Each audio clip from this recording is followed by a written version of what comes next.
Excuse me while I whip this out. Lonzo is a superstar. Yeah! I'm a winner. I know how to win. Good morning. Yeah. Ladies and gentlemen. Yeah. There it is. That's the yeah we're looking for. Ladies and gentlemen. It's another really good yeah. A lot of good yeahs out there today. Welcome in the Thursday edition of the Rob Brown Show goes now. It is the fan upstate, Rob Brown, the great one, Lonzo, and you. And what a day we have lined up for you today, ladies and gentlemen.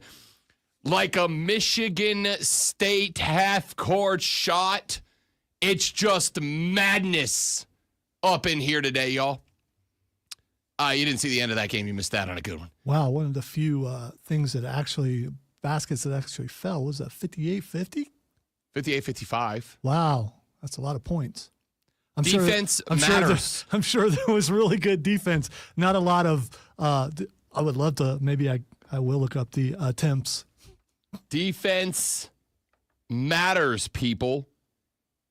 Defense matters. Even if Dan Hurley disagrees, even if Gino Auriemma disagrees, I'm just curious. Defense matters. So if you miss a layup 4 times in a row, was that defense? Does the defense get the credit for that? I'm serious. Does the defense get the credit for that? Because those are failed attempts. So is that a defensive stat? Were they being defended? Not necessarily. You'd have to show me the 4 consecutive missed layups you're talking about. If a guy's just down there bricking bunny after bunny. And gets his own rebound every time, does the defense get the credit for that? If he's down there just bricking bunnies by himself, no, and I'd put his ass on the bench. But if there's if he did that, no one would be able to play in college basketball.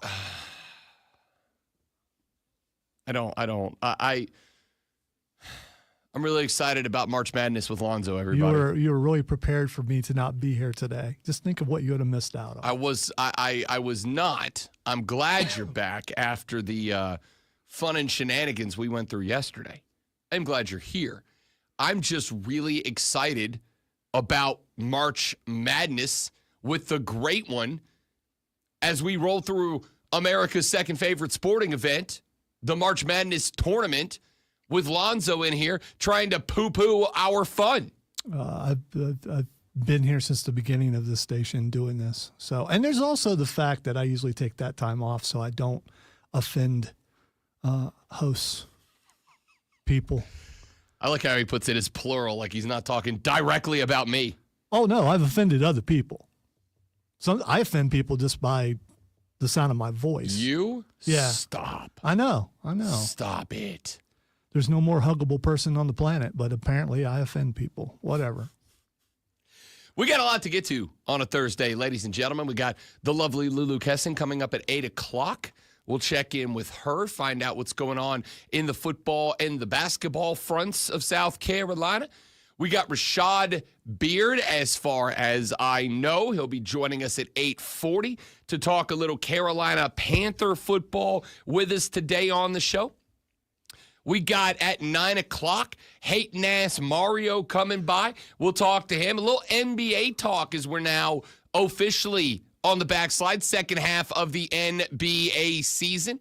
Does he, as I do, consider the Lakers a Western Conference front runner at this point? We're going to talk to Mario at 9. He's going to poo-poo it because he doesn't. The Lakers? Yeah. I think he might be surprised. Okay, I will be. I could be wrong. Yeah. I haven't talked to him about it yet. I haven't gotten a chance to ask him.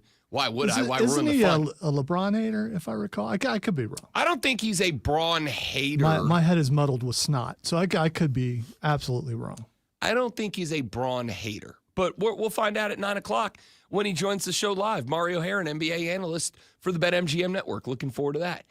9:20, I assume, if Lonzo is still with us. Dude, that's why I'm here. Oh, okay, that's fair. Yeah, that's fair. I mean, I could have taken the day off because I'm not feeling well, but We play hurt here. We That's do what- play that's hurt what- here. Well, all right. Some of us play hurt. As PK Subban said, are you hurt or are you injured? Yeah, exactly. If you're hurt, show the hell up. I've had a headache since last Saturday. I've made it through this point. I mean, I could like bleed out the nose and die, but at least I would have done that. Hell of a way to go. On the radio. Yeah. Hell of a way to I go. mean, not everyone can die on the radio, so I mean, there's that. If you're going to go, make it memorable. By the way, I don't want to go. I would like to be a burden on my children into my 100s. I assumed. 920 Fight Club with the great Malonzo, and there's no shortage of pro wrestling for us to talk about. The Chamber coming up. Sorry, Elimination Chamber? the overnight guy, big time Boston accent. It was tough. You'd have been so proud. I was on my BetMGM weekly spot, BetMGM Tonight weekly spot with Ryan Horvat and Brad Evans on Tuesday. And we opened the interview, and Brad, who is a big college basketball guy, he sets it up. He's like, ask me a question about the SEC and ask me a question about Auburn and Alabama. Do you have any futures bets on SEC teams? Blah, blah, blah, blah, blah. All well and good. We talked some college basketball. And then there hits a point where it's time for question number 2. And our boy Ryan Horvat goes, all right, Rob, college basketball, whatever, blah, blah, blah. Let's get to the stuff people really want to talk about. Here are the odds for Elimination Chamber. Who you got? And we ended up doing like a solid 5 minutes of Horvey and I fantasy booking Elimination Chamber on a nationally syndicated radio program. I've never been so proud in my life. I'm glad I didn't hear it, so we can heir it again later. Yeah, we'll get to talk in today because I got thoughts. I got thoughts. So does Zoe. Fight Club at 9:20. We'll get set up for a PLE this weekend.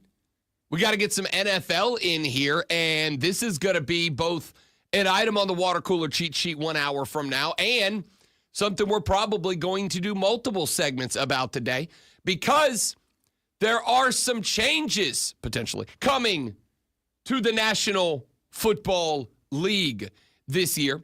The NFL is going to be having discussions about, the competition committee will be meeting and talking about, and potentially the owners could be voting on 2 major changes to the NFL upcoming. One of them will impact every single game. One of them will impact some games. The one that will impact some games is that the National Football League is looking at adopting the overtime rules of the postseason into the regular season. As it stands now in the NFL's regular season, if a game goes to overtime, the team that gets the first possession, if they score a touchdown, the ball game is over. In overtime, the other team gets a possession either way. If the first team scores a touchdown, team number 2 gets a possession. If the first team does not score a touchdown, team number 2 gets a possession. In the regular season rules, if team number 1 gets a touchdown, the ball game is over conclusively at that moment. And what the NFL found out is that 58-ish% of the time, the team that gets the ball first wins overtime games. They would like that number, obviously, to be closer to 50%. So 58%, almost 60, 58% of the time that team in the regular season, the team that gets the opening possession wins the ball game. So the NFL is considering moving the overtime rules of the playoffs into the overtime of the regular season, meaning that in the regular season, in overtime, both teams would get a possession regardless of the outcome of the initial drive. I've said for many years, I still think the one place that I would say out on the field, the one place that I would say that the college game is superior to the NFL is their overtime rules. I think college football overtime is perfect. Now, I liked it more before the gotta go for 2. I liked it back in the LSU Texas A&M. How many would they go? 8 overtimes that one night? I like that.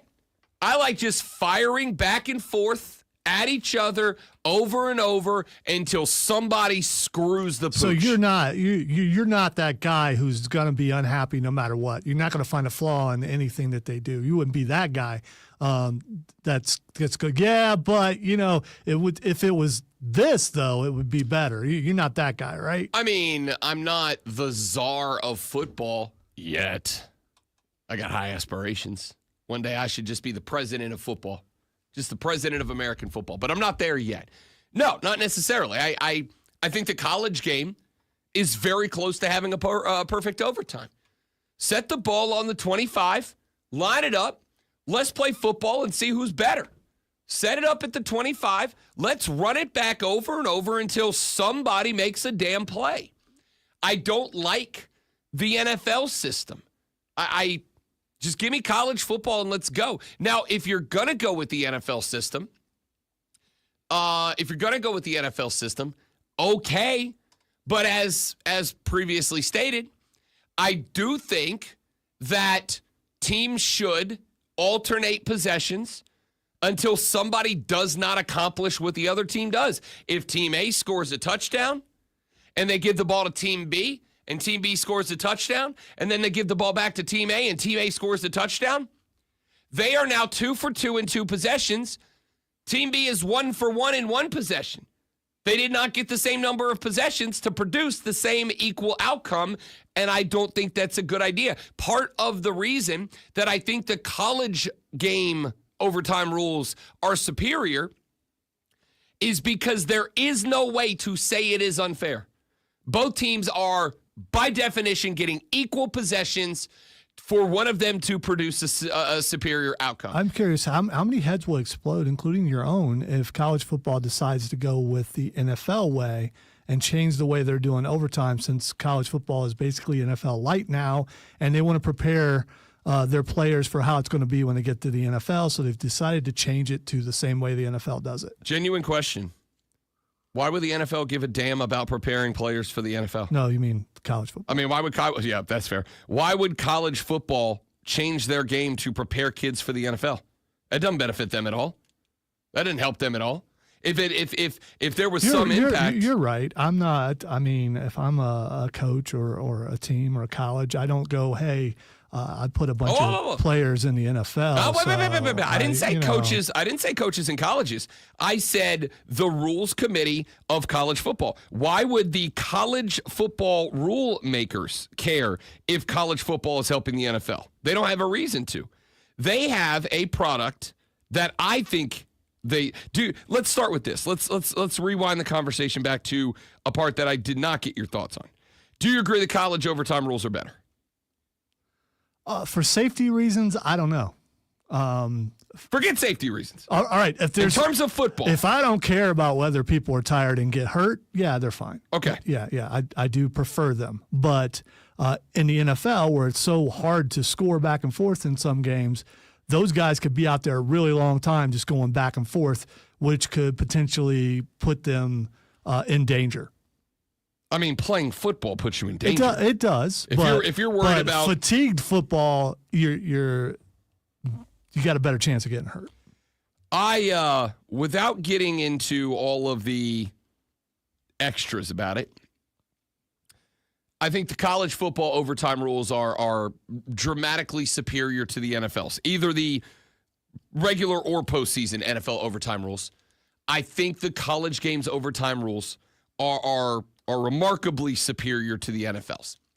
And that is something I have said for a very long time and will continue to. They just are a better way to figure out a winner. I also am wondering if they're just doing this to make it look like they're doing something. How many overtime games happened regular season last year? I don't know off the top of my head. I can find out.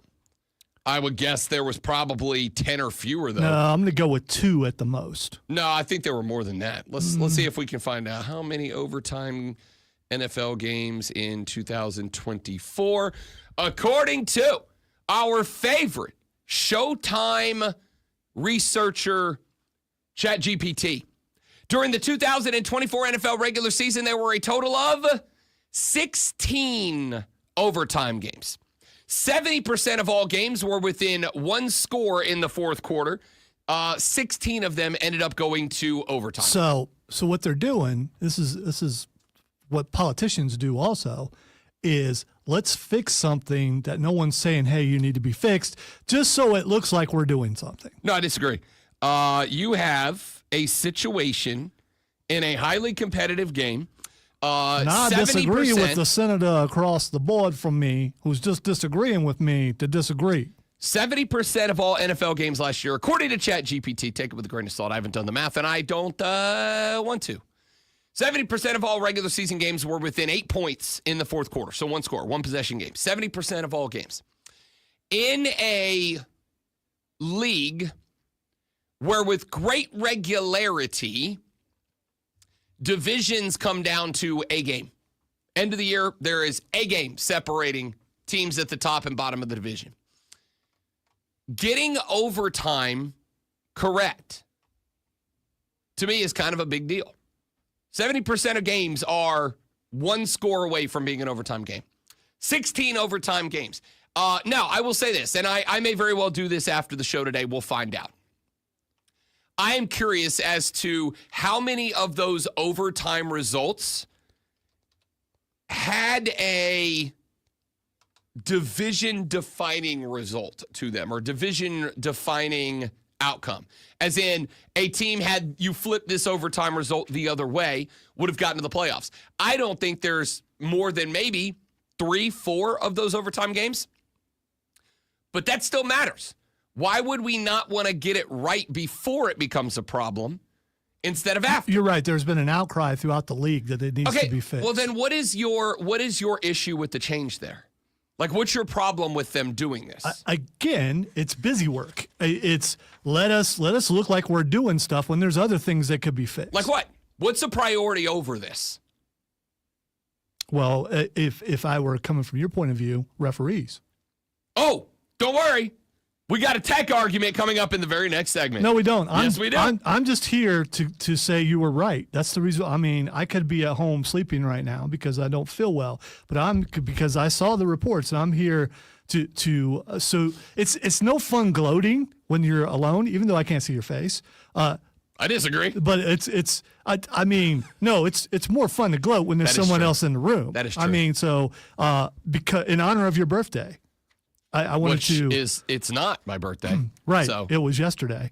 And I've noticed some signs of age today. I watched you very closely as you set everything up, and you moved a little bit slower today than you did yesterday. Oh, well, I hit the threshold. It's all downhill from here. I'm here to help you in your transition. I'm dying slightly faster today than I was yesterday. It was a long time ago when it happened for me, but I'm here to help you. That's why I'm here. I appreciate it. Thanks for being the Flava Flav of the show. I like the change. I like the idea. We'll talk more about it. But there's another change on the horizon, and this one I am very excited about. This one I will stay forever very pro. I'll tell you what it is when we come back. Rob Brown, the great one, Lonzo, and you. The Rob Brown Show's on your radio. It's The Fan Upstate.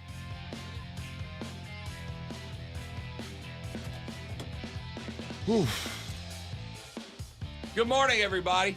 Cajun Boy, Kane, Mike, Miss Lisa, the GOAT, and Zach. Good morning, everybody. Thank you, Zach.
Thank you, Zach. I will eventually, or I won't, and then in which case, then it's, say something nice about me.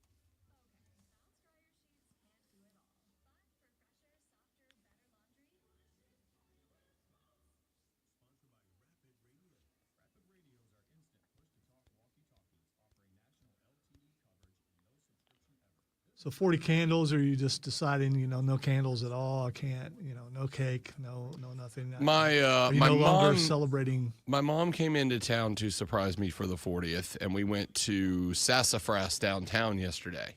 It was pretty good. Sounds fancy. It's not fancy, but it's not like it ain't Hooters, Which is filed for chapter. Yes. Yeah. Which I think we need to talk about. Actually, I'm going to write that down to talk about later.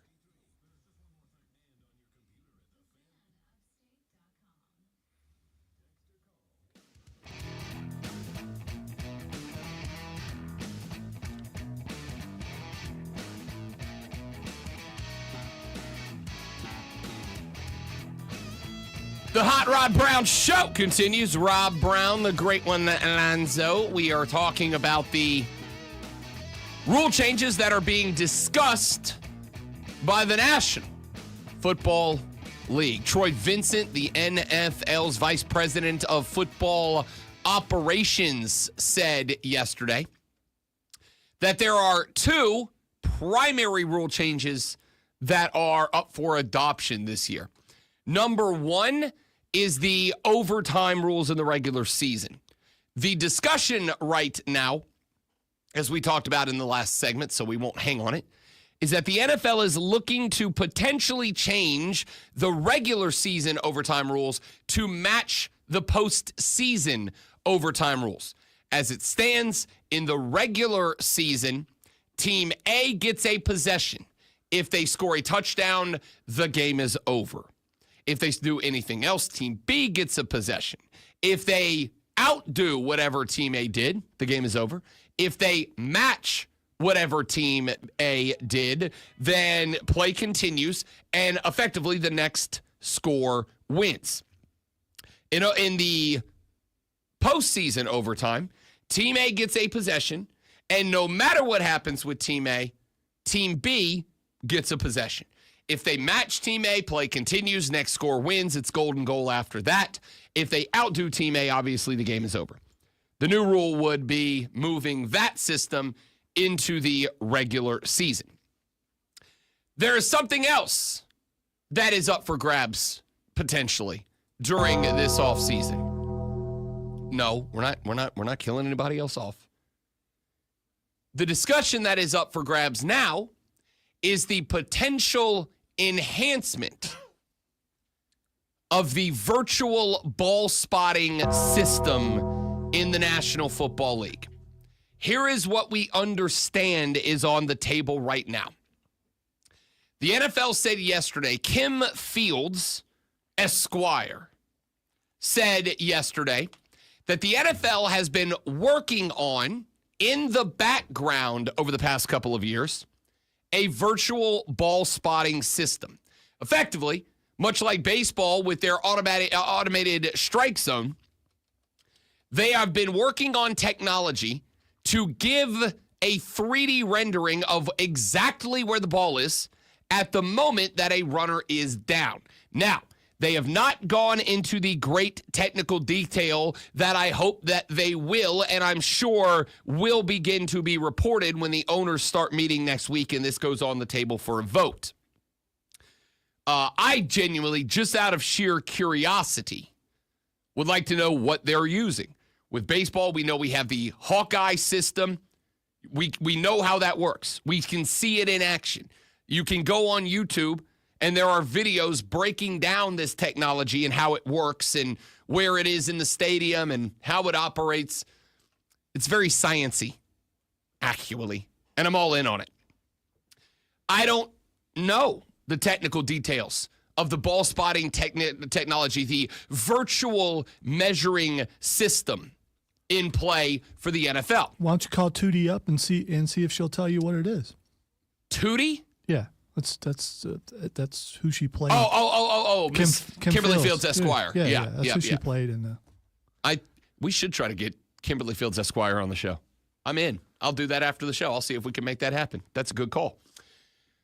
So the conversation is putting the virtual spotting system into play in games. Here is what I understand about the proposal as it stands today. It would not be utilized except to gauge whether a first down had been acquired. So it's 1st and 10, hand off to the running back off the left-hand side. He goes for 3 yards. The system is not in play. 2nd and 7, quick pass out to the 2 receiver on the right-hand side. He dives ahead for 4 yards. This system would not come into play. It is now 3rd and 3. Run an A-gap ISO off the right-hand side. The running back gets right to the line of scrimmage, goes into the pile, and now we're stopped. This is when the VMS, the virtual system, would come into play.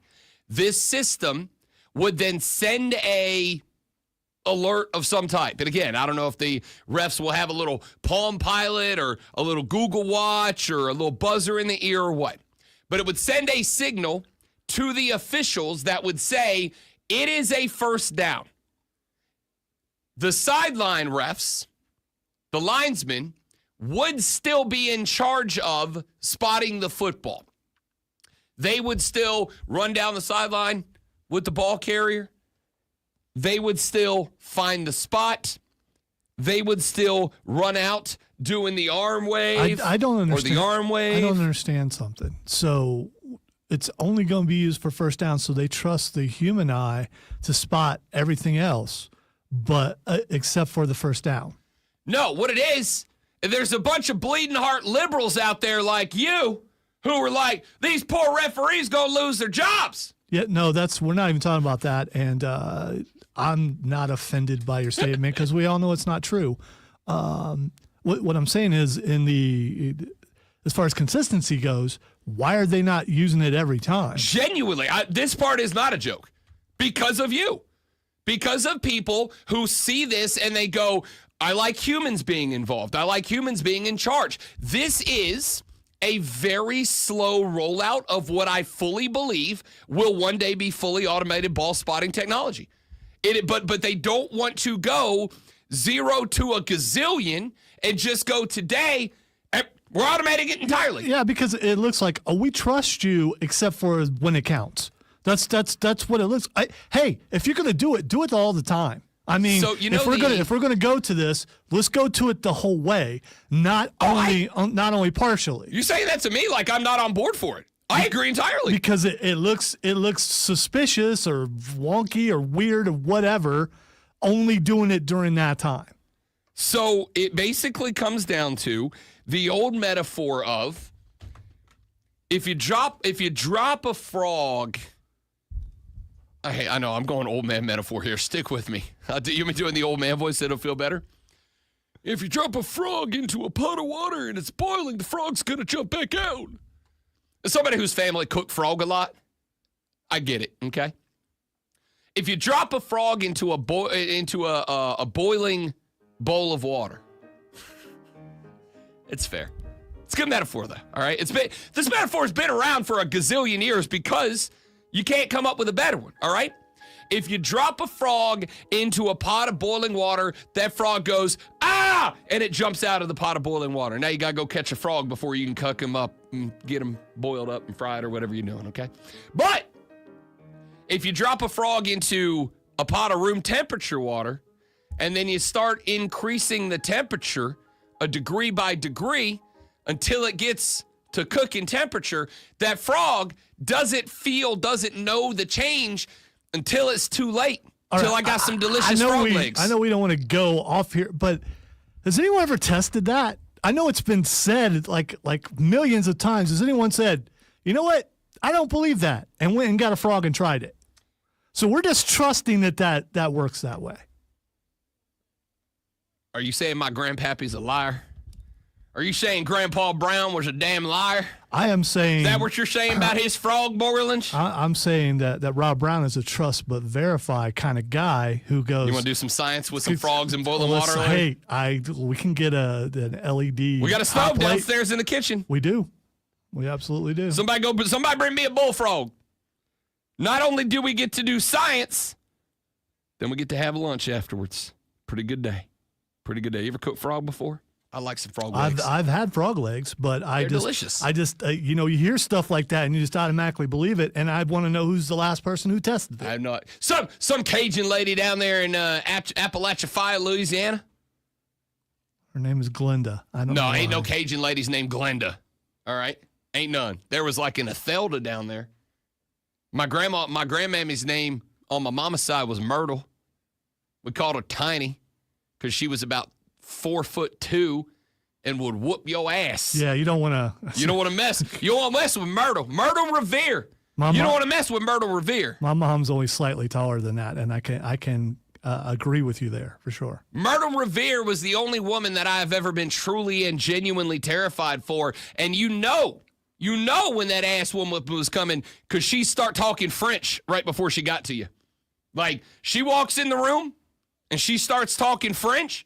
You had better do whatever Myrtle damn Tiny Revere just told you to do. Because she was 4'2" of hell and fury, boy. Love some Myrtle Revere. All right, so the point here is we're only introducing this on not even where the ball is on the field. It is simply, yes, it is a first down or not. They're not going to be sending graphics to the they're not going to be standing out there with a video monitor and going, all right, we're going to put it 6 inches past the 14-yard line, and that's where the ball spotted. Well, I don't know if you pointed out that they tested this all last season. Yes, so I did point that out. So they've been testing it. I halfway listen. They've tested Most people it. in my life do. Yeah, I mean, but at least you get half listening, half not listening. That's better than only 20% listening. Selective hearing is yes. real. So they've already tested, so they have an idea. How long does this last? Do they go full on? I know you would like them to go full on, or do they go, well, we tested it and there's no difference really between the digital and the actual placement of the ball by the human beings. So this should quell the argument, and we're gonna discontinue it. That is a valid question. I would make. I will go back to the penalty of the reviewing pass interference. Lasted a year, and then they decided that it didn't really work, and they stopped it.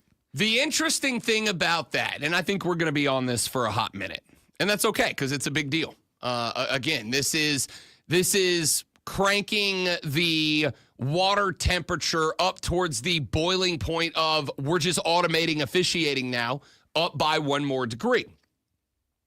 So the reason, I'll tell you what, let's do this. Let's run to a break because I do want to address that. Because that whole challenging a pass interference thing, this may shock you. But I think the cancellation was bull boat. Completely and entirely, it was bull boat. No. It's kind of like, because the referees were the one who got to assess where it worked or not. It's kind of like when something goes wrong with the authority organization, and then everybody says, that's bad and that's wrong. And then they go, we're going to investigate this. And then they come out 20 minutes later and they go, we've investigated ourselves and we have found that we have done nothing wrong. Shocking. Most bank robbers plead innocent. Plead not guilty. There's a difference. I got problems still. And that's why I want to be way out ahead of this as we roll it out. So let's continue this conversation when we come back. Rob Brown, Lonzo, and you, the Rob Brown Show, the Fan Upstate.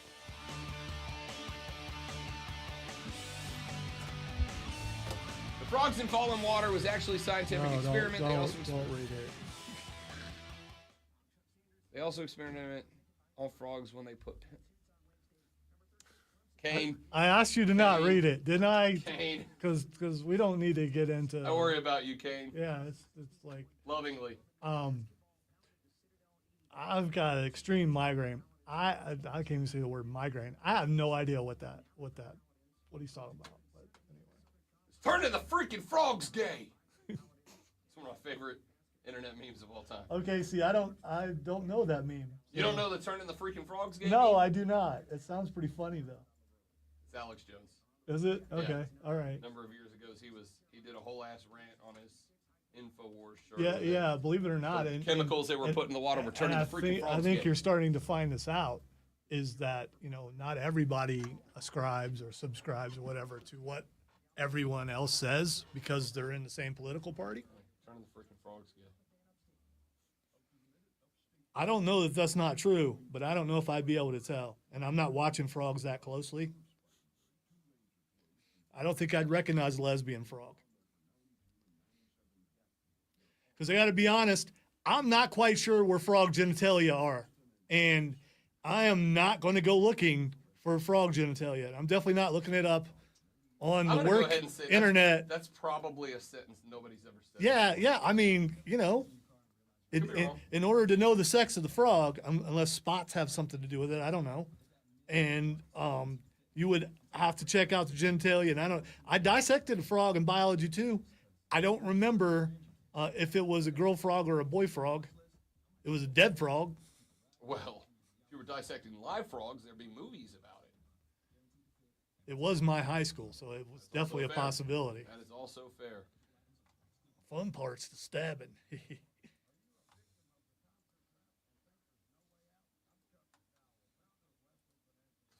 part is the stabbing.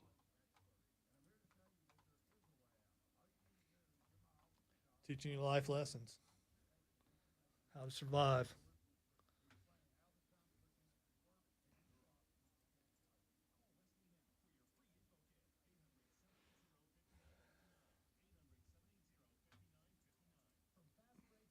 I don't know. If you had to experiment on a frog, which one are you going to try first? The boiling water thing or the gender thing? I don't know. I'm thinking the boiling water thing would be easier to prove. Turning the freaking frogs gay. I think maybe that stuff shows up on yours because, the anti Oh, I go looking thing. for it. Okay, I'm not- yeah, I don't. 1 minute.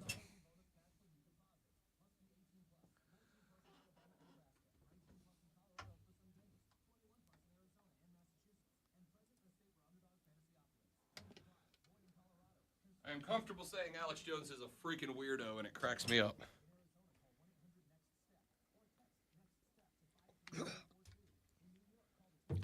There are weirdos in all aspects of politics, including James Carville, just because of what he looks like.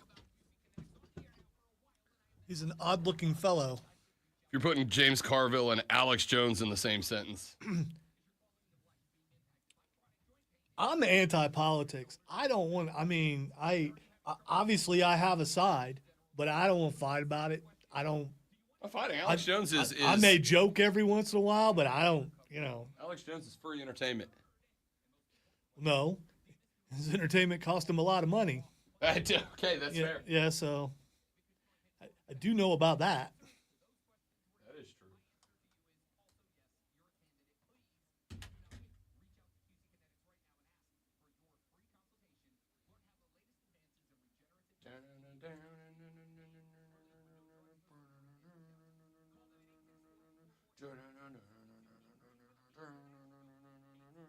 I don't think it's the same thing because if the water in your pool is boiling, you live too close to the sun. I think he's saying just how to catch the frogs.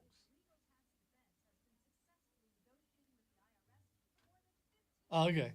Again, wait till the sun goes down. Don't let the sun go down on me.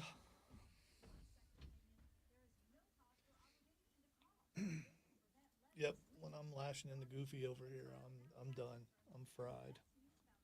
I am the frog in the water. As especially since I think I'm going to be in trouble for not reporting that I'm here. Not reporting that I'm here. I've already had to answer a text. Yes. So out of courtesy, I decided to not wake someone up and tell them that I was coming to work. I mean,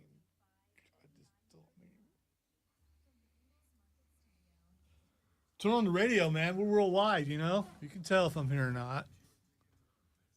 Although I could, well, I'm here, but I'm not here. I'm tired of tasting blood. Ugh. Adrian!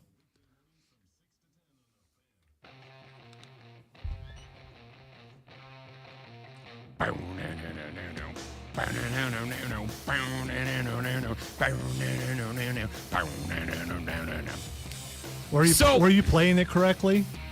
I don't know. I was playing the bass line. I know, but I was just wondering if you were. I mean, I'm close. Okay, all right. Rob Lonzo and you, the Rob Brown Show. So we are talking this AM about the two rule changes, or at least the two that have jumped out to the forefront of American society's attention. And by the way, it doesn't mean either one of them are going to happen, right? It certainly does not. These are proposed. These are proposed. These will have to be cleared by the NFL's competition committee, and then they will have to go in front of the ownership for a vote. The two rules are, number one, adopting the overtime rules of the postseason into the regular season, where both teams are guaranteed one possession. We'll talk more about this later on in the show, but I have already gone on the record and said college football's overtime rules, the one place where college football is definitively superior to the National Football League in terms of the on-the-field product. The second rule that is being discussed will be placed in front of the competition committee and then brought up for a vote by the ownership when they meet next month down in Palm Beach, Florida, is to increase the usage and utilization of a virtual spotting system. That is to say, tech on the sideline, that when a ref blows the whistle says, this is where the ball is. Now, if you haven't been with us, if you're just joining the show, let me give you a very, very brief rundown on it. Effectively, what is being proposed right now is that ball spotting technology will be utilized for one reason and one reason alone, and that is to tell the referees a first down was or was not acquired. So it would work this way. 1st and 10, quick handoff on the left-hand side. Running back picks up 3 yards. Referee on the sideline will still spot the ball and be responsible for putting it back into play. 2nd and 7, quick throw out to the right-hand side, inside slant route, good for 4 yards. Referee on that side will still wave his hands, run out, spot the ball for the next play. 3rd and 3, handoff to Derrick Henry. He gets very close to, is stacked up at the line to gain, inside of a pile. That is where this would come into play. The referee would still run in and spot the ball, but the virtual measuring technology would then tell the referees a first down was gained or a first down was not gained at that point. The ref would still spot the ball, but whether the chains move or not would be up to this virtual spotting system. So nothing changes as far as the way that the referees operate. They are still stopping play. They are still determining the spot of the ball. They are still waving the hands to stop the clock or spinning the arms in a circle like they're playing air guitar to signify that the clock keeps rolling, whatever. All that happens is, do the chains move or not? This ball spotting technology would make that decision. Okay? That's the only change. So Lonzo asked me during the last segment, why would they roll this out in such a limited capacity? Why would they roll this out in such a small way? Because, again, if it's 3rd and 3 and there's a pass for 10 yards that's completed, obviously it will not be used there. If it is 1st and 10 and there's a 3-yard run, it would not be used there. This will come into play when and only when a ball is spotted very close to the line to gain marker. So you are talking about if there is an NFL game that has, let's say, 100 offensive plays run in it, this would come into play maybe what? 7, 8, 9 times per game. Why would they roll it out in such a limited way if it has the capability of being so accurate in spotting the football? My answer is this: because of people like Lonzo. Because of people who are hesitant, dislike, distrust, just want to keep the human element involved, whatever your rationale is. I hate robots. Or you just hate robots. Whatever your rationale is, it's for that. It is basically a way to turn the temperature towards automated officiating just 1 degree. We're turning up the boiling water on the frog 1 degree at a time. If they just came out and said, we've been working on robo-umps for 15 years now, and we think we've got it in a spot where it is ready to go, all the balls will be spotted via robo-ump from this point forward. Every football, every play is going to be spotted by the robo-ump. There would be a massive pushback against that.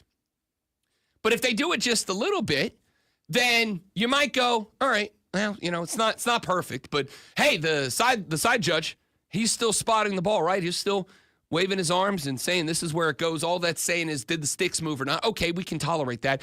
And the next year you shift it up one more, and then you shift it up one more, and then one more, and then you just kind of gradually implement this. I am 100%. They're going to have like a fish finder thing to go out to. I mean, how are they going to know when they place the ball perfectly the way that the computer? Oh, that's the tells them thing. to? They won't. That's not part of the system. It's more about saying, hey, it's a first down. It is just going to say first down or not a first down. Okay. The officials will still manually spot the ball, right? So Derrick Henry gets stacked up at the line to gain. There's 5 Ravens and 5 Steelers defenders over there, and it's a stalemate. And Derrick Henry's lost somewhere in the middle. The referee, the side judge, will still run in, and he will still say, this is where I believe the ball was down, and he will still spot the ball wherever he believes the ball was down.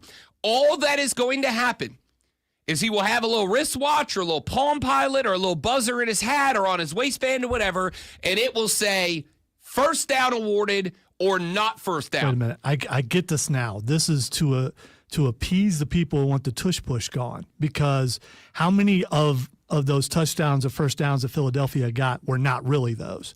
And they'd be able to they probably know because they were already testing it. They probably know if it really was or wasn't.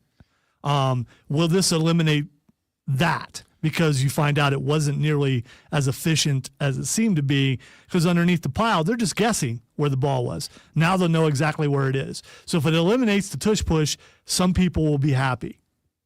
I mean, some people are going to be happy and some people are going to hate it no matter how it works out. I agree with you.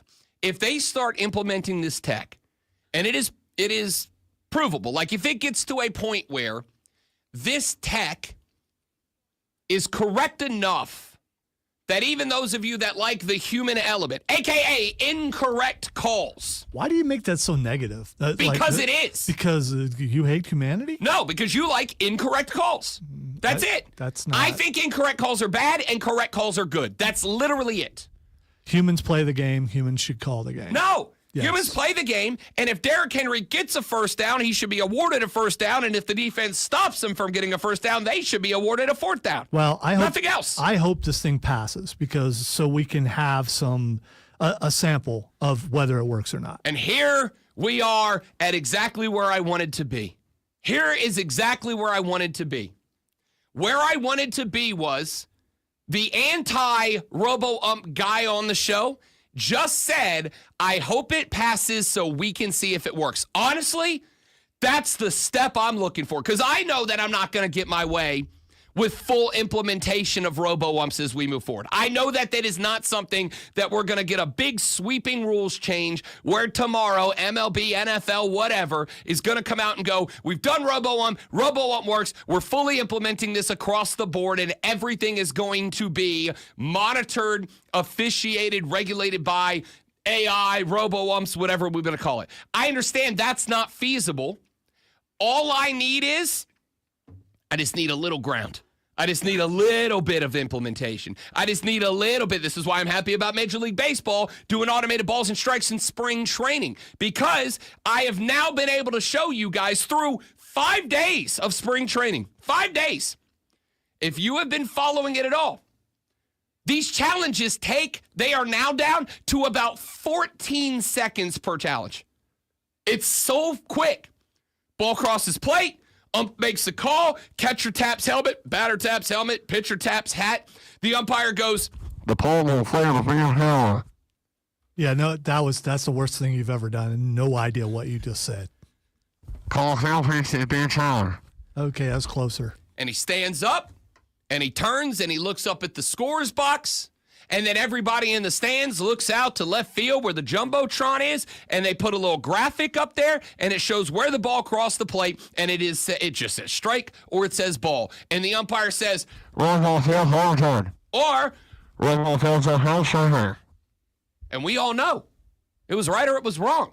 It was just a little bit of a door, just a little bit of the door being cracked. And now there are people, I assume, who have been following spring training. The only issue I have with this is that it's in spring training, which only the hardcore dorks like me are paying attention to, okay? But that's okay.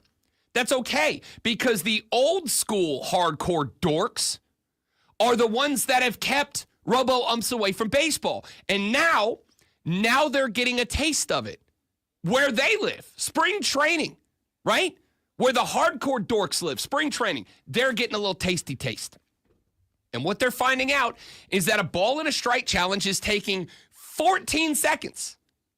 Added to the 14 seconds. If you have 4 challenges in a game, you have added less than a minute to a 2.5-hour contest. I don't think 60 seconds is going to be such an extension of the game that it becomes miserable. It's not. Over in the NFL, I just need the door cracked. And here I have the door cracked. I'm not asking you to change where the ball is spotted on the field. I'm not asking you to take any authority away from the referees. I'm not asking you to change the way that they spot the ball or call the ball. All we're saying is let the virtual system say first down or not a first down. That's literally all. I'm not asking you to change anything about the way the game is officiated. Just let the system say first down or not a first down, because I believe that all of you human element people, every one of you human element people. You said human. I did. That's why I resaid what I was going to say so I can cut this into a social media post later. Thinking ahead.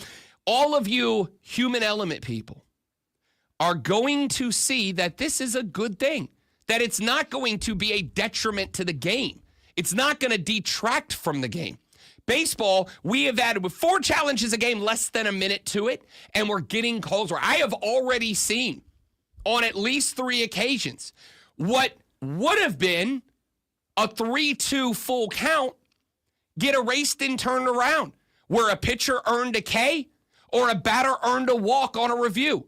If the batter takes ball 4, he should be awarded the walk that he earned by not swinging at a ball. Not the pitcher just gets another chance to K him because the umpire was wrong. If a pitcher paints the corner on a 2-2 count and the batter doesn't swing the bat, the pitcher should be awarded a strikeout, not the batter getting another crack at a walk or a hit because he earned it. And now we've seen that play out, and it takes 14 seconds. That is less than the pitch clock is. All right. So where is the chip in the football? Is it at both ends? Is it throughout the football? This is part of what I said earlier. It's a great question.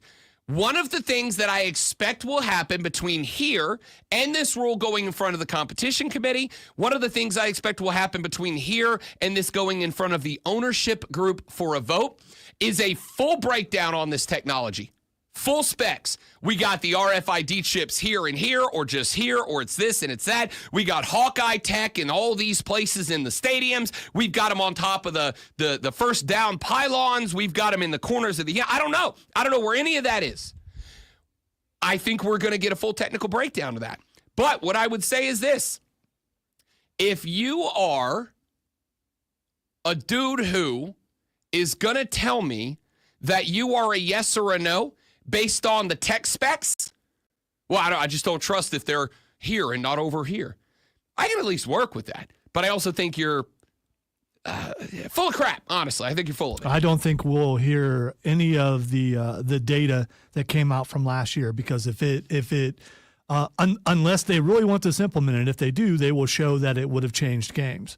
If they don't show that it would have changed games, it won't last. If they come out and say, this game would have been different, this game would have been different, this game would have been different if we would have implemented this. 100% that's not going to happen. It has nothing to do with whether it's true or not. It's not going to happen because the one thing that the NFL has not done, will never do, is do anything that looks like a negative critique of the referees. That's why I said we won't see it. So we're never going to know for sure. I think that what we have to do is evaluate this moving forward.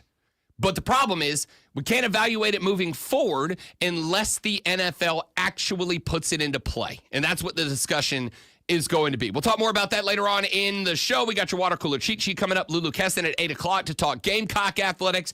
Rashad Beard at 8:40 to talk Panthers. Hayden Ask Mario at 9 to talk NBA, NFL, and whatever else we get into. Fight Club at 9:20. All that and more. But before we get to any of that, ladies and gentlemen, the moment you've all been waiting for, the great one with a sports flash. Yeah, let's see if I can actually read. Although, I can't any other day. Why would today be different? Clemson Tiger basketball team will retain their position inside the top 15 with an 83-68 win over Notre Dame last night. Clemson was led by Ian Shefflin's 24 points and 9 boards, and Victor Lockton's 18 and 5. Jake Heidbreder added 14 off the bench. Clemson is on a 5-game win streak with 3 games remaining in the regular season and is 1 game back of Duke with a tiebreaker in hand. Day after Penn State edge rusher Abdul Carter stated he wouldn't work out at the draft, a report surfaced saying the potential top 5 pick could need surgery on a stress fracture in his right foot. Tune in this Saturday at 1:30 as the Furman Paladins take on the Wofford Terriers. It's Furman versus Citadel right here on your home for Furman Paladins basketball, and it's the final game of the regular season on the Fan Upstate.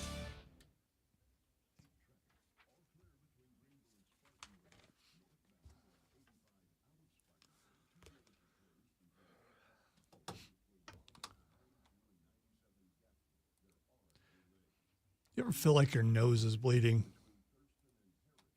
It's a horrible feeling.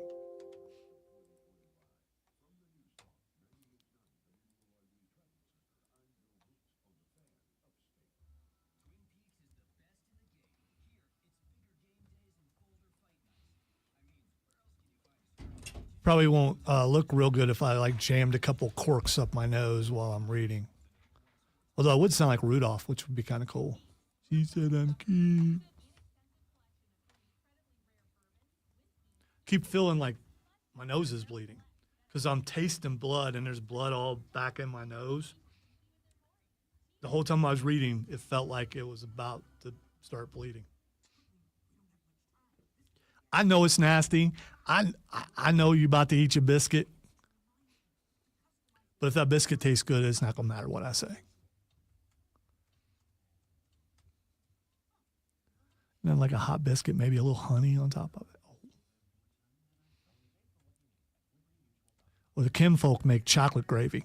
That's really good. I've tried it a couple of times. I cannot make it the way they do. But you got to try it. Once you've had something and you think, well, my family can do it, I should try doing it.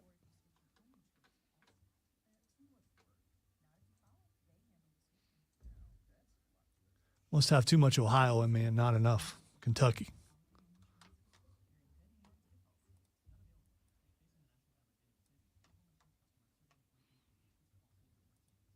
Who's got the best biscuits around here? Is it Bojangles? Is it some family restaurant somewhere? That's a great question.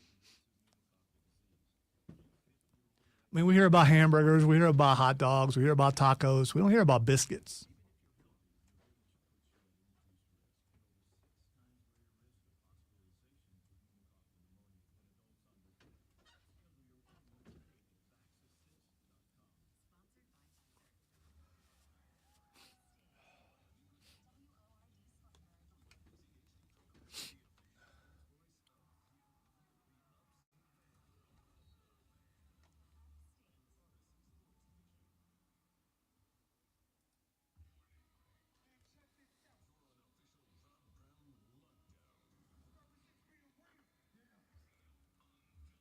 Biscuit Head.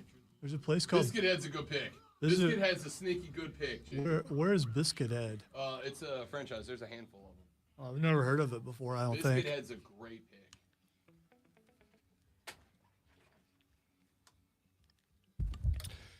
And off we go into hour number 2. Welcome back, ladies and gentlemen. Rob Brown, the great one, Lonzo, and you.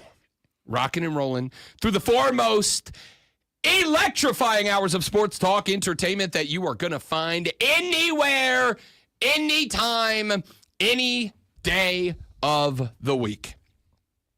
We got a stacked show for you today. We got Lulu Kesson coming up in about an hour from right now to talk Gamecock athletics. We got Rashad Beard at 8:40 coming by to talk Carolina Panthers, the host of the Panther Nation podcast.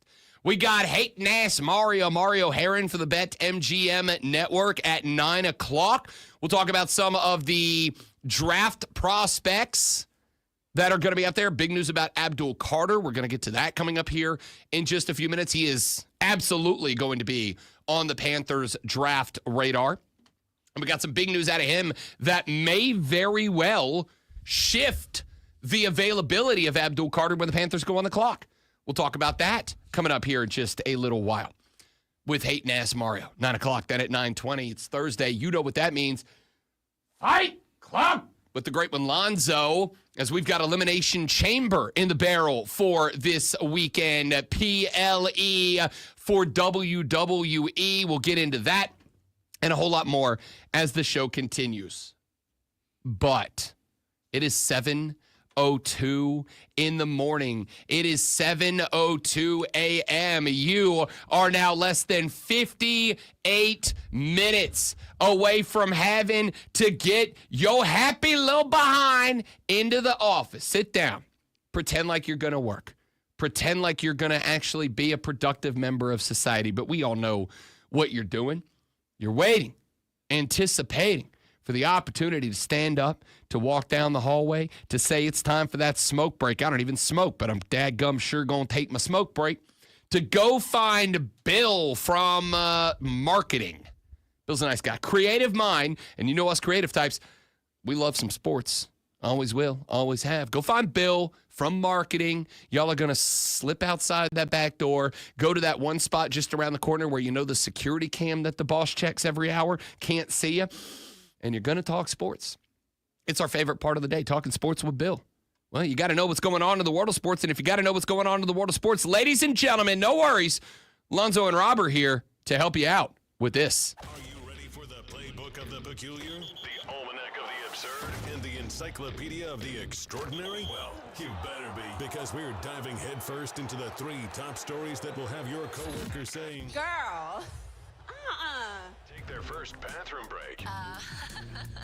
no. Here we go. Welcome to the water cooler cheat sheet on the Fan Upstate. It is the Water Cooler Cheat Sheet, the top 3 sports stories that you need to know before you get to the office this morning and start talking sports with your friends, family, coworkers, or your dog, whoever you spend your workday with. When you do, this is what you will be talking about. Let us dive right in with item number 1. The Americans' streak of She Believes cups has ended at 5. Team USA had an opportunity to get by Team Japan last night to try to capture cup number 6, but they fall 2-1 as the Japanese avenge their quarterfinal loss in the Olympics to claim the cup for the first time. 2-1 your final score. It was also the first loss for new manager Emma Hayes, her first defeat since taking charge of the U.S. women's national soccer team. Japan got off to a dream start just 2 minutes in when U.S. keeper Jane Campbell collided with one of the defenders in front of the goal. Yuka Mamiki was able to gather the ball, fired into an open net for the early lead. The U.S. regrouped under heavy defensive pressure from Japan, but they quickly tied the game when Ali Sentnor scored her first goal for the Americans back on Thursday against Colombia. She got goal number 2, was able to pick up an assist from Katarina Macario and calmly curl past a shot shot past the keeper to make it 1-1 just before the 15-minute mark. Japan started the second half like it did the first with an early goal. Campbell got a free kick kept out by Japan, but the save fell to the feet of Toko Kogo, slided home the rebound to give her team the second and final lead of the game. The U.S. had a couple of second-half changes, but could not find a way back into the game. However, it is, I think, required to point out that Team USA was playing without Mallory Swanson, without Trinity Rodman, and without Sophia Smith-Wilson. Rodman rehabbing a back injury. Smith was not yet in game form, and Swanson was out for personal commitments. So arguably the three best players on the team for Team USA not available for this tournament. Still had high hopes and aspirations for Emma Hayes in her first major orchestrated, organized tournament. The Americans make it to the championship game, but fall to Japan 2-1. They will regather before we get to the Gold Cups on the women's side and all that moving forward. Let us get to item number 2. We spent quite a bit of time talking about this back in the first hour of the show. I have sneaky high suspicion that it will make its way back into the conversation as we move towards the end of the show. The NFL is considering 2 major rules changes ahead of the 2025 NFL season. Those 2 rule changes are as follows, according to Troy Vincent, the NFL's Vice President of Football Operations. Rule change number 1 that is up for discussion is to adopt the NFL's postseason overtime rules as the NFL's regular season overtime rules. As it stands right now, in the regular season, Team A gets a possession. If Team A scores a touchdown on the opening possession, Team A wins. If Team A does anything else, Team B gets a possession. If they match, we begin sudden death. If they are able to be superior in their result, they're able to outscore Team A, they win the game.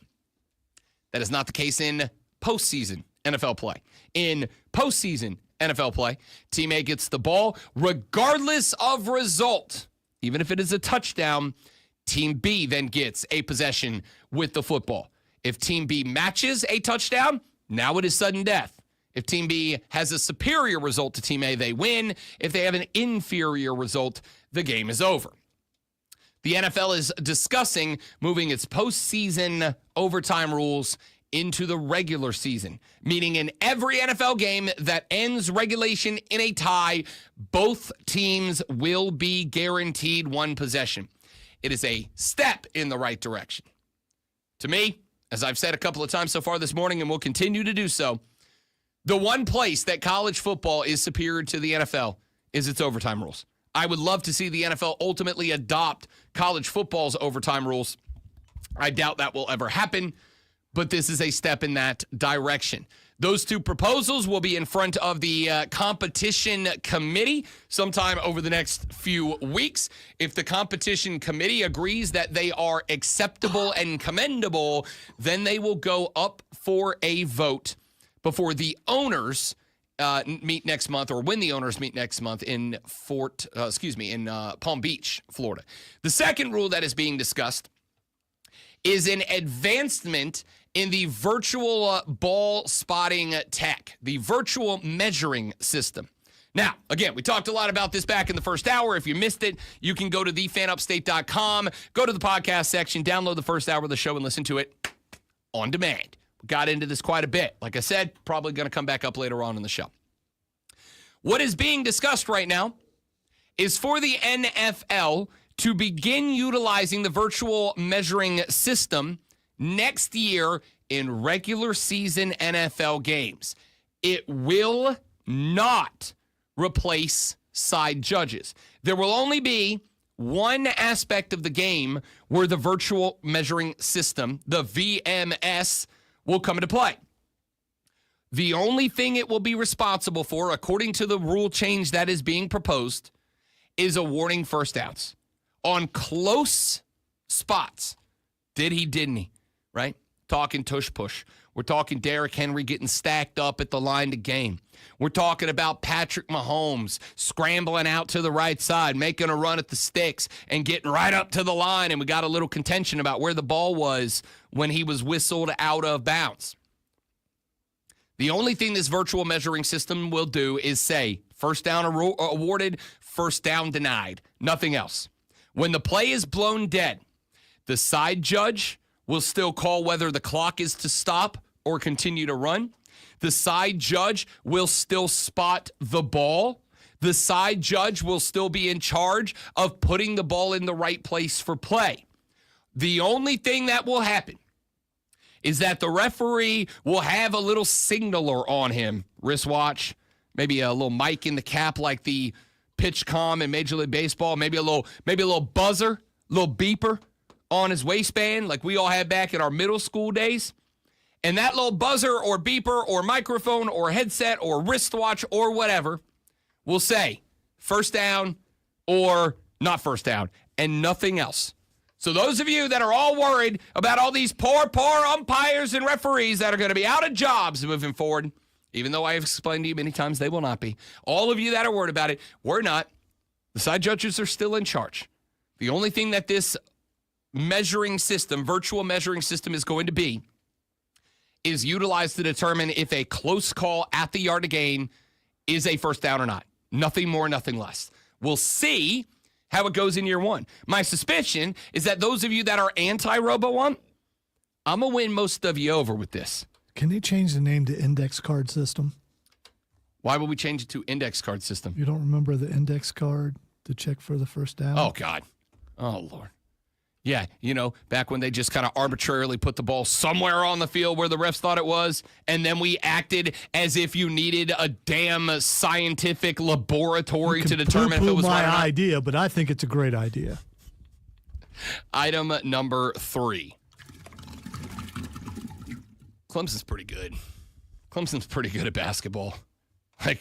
Pretty good at basketball.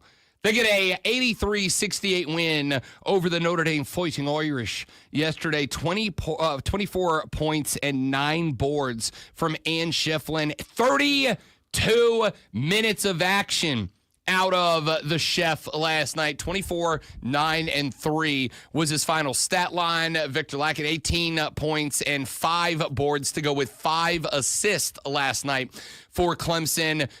They ran away from Notre Dame. I mean, there was never really a question mark about Clemson's W in this game. 83-68, and frankly, it wasn't that close. Clemson had a 41-31 lead at the half. They kind of were even able to slow it up just a little bit. Late in the game, Brad Brownell's squad was, again, I'm not going to say dominant, but they didn't need to be. They didn't need to be. This team is now 1 game off of Duke for the ACC lead right now. They've got, just as they take a 5-game win streak, they've got 3 games left to play. On March 1st, they are on the road at Virginia. They get a 4-day break before they are on the road at Boston College, and then they get a 3-day break before they return home for their final game of the year against Virginia Tech. Virginia is 14-14, 7-10 in conference.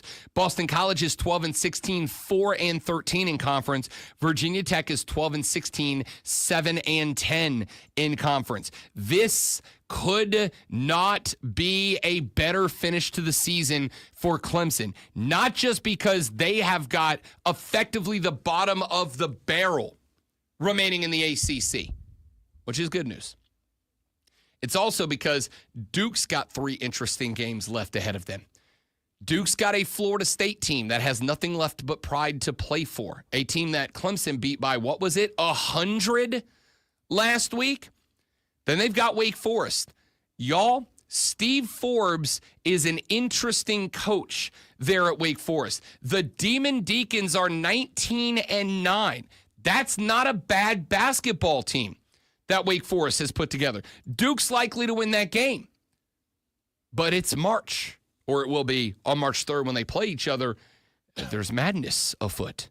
And then they end in what I think The biggest game remaining on Clemson's schedule ain't on Clemson's schedule. Duke has got to go to North Carolina. They have got to take on the Tar Heels, who are 18-11, 11-6 in conference, and very much potentially a bubble team. The North Carolina Tar Heels likely have to get a couple of big wins to guarantee themselves a spot in the tournament. They have just one big game remaining. They do have a game against Miami, but Miami stinks, which is why Larrañaga walked away. They've got a game on the road at Virginia Tech on March 4th, but UNC Duke ends on March 8th at UNC in Chapel Hill. And I shall remind all of you that in the ACC right now, the Clemson Tigers tied with Duke. There is the potential. It's a long shot. There is the potential out there that when it's all said and done, the tiebreaker, which is the season series sweep, could come into play. And if it does, Clemson holds that mark right now over the Duke Blue Devils. Now, again, still very interesting because the Louisville Cardinals are right there. They are 15-2. Louisville knocked off Clemson earlier in the year. So you will also need the Louisville Cardinal to take a loss somewhere down the line. Louisville is currently 15-2, 22-6 overall. Louisville has Pitt, Cal, and Stanford left on the 1st, the 5th, and the 8th, respectively. There is a path. It is a long and winding one, but a path nonetheless for the Clemson Tigers to still win the ACC and get that double bye in the ACC tournament. We'll find out. We're going to talk about that. We'll keep an eye on that moving forward. There is a path. You're going to need some help.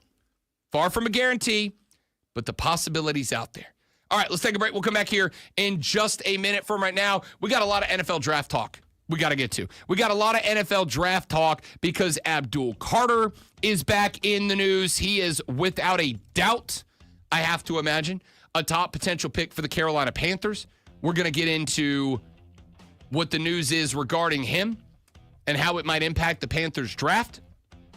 We got to get some of the other players that have begun to announce that they will not work out at the combine. The physical combine, the workouts start today. So what should we be looking for? Talk about that and a whole lot more. Rob Brown, the Great Malonzo, and you, the Rob Brown Show's audio radio. It's the Fan Upstate.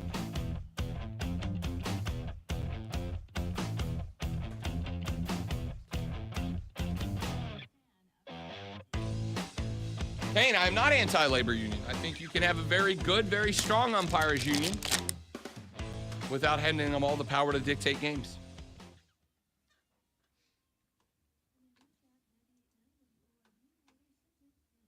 He is pro AI/robot control. I am pro AI. That is true.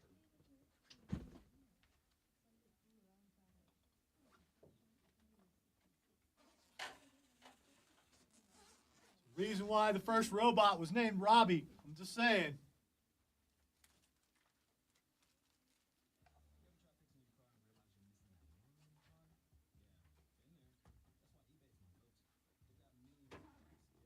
Okay, this punt returner has a dial on it, and I don't know what the dial's for.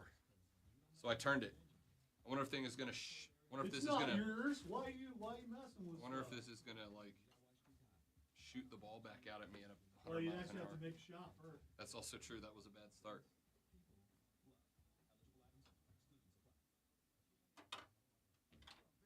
Oh, that was clearly the wrong direction.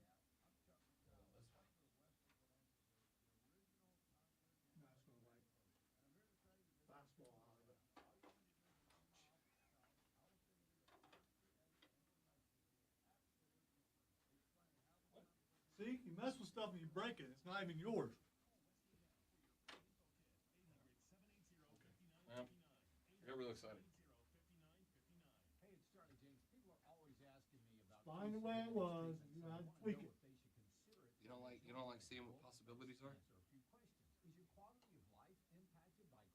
Dude. Read the floor, bro.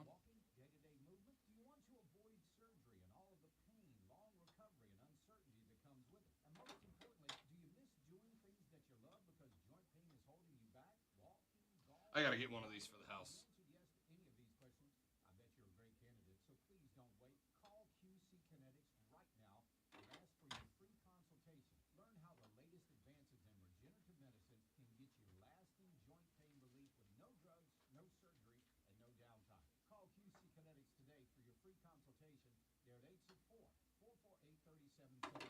Oh, we're on a heater now, boys.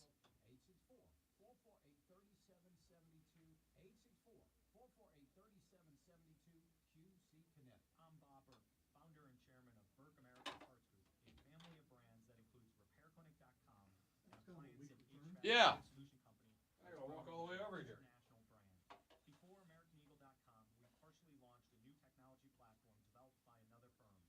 American Eagle helped take our technology to a whole new level with digital marketing, software development, and business insights into our key markets: appliances, HVAC, Dang, now I want Biscuit Head. power equipment, and did so both on time and on budget. AmericanEagle.com Jacob. has the resources, experience, and talent needed Messing to with me. create solutions. Our new technology platform developed by American Oh, man, let's go for lunch. One right down there. on Yes, Willow there Park. is. I've been there a few times since they opened. If you have any home repairs you need to take care of, check us out at repairclinic.com.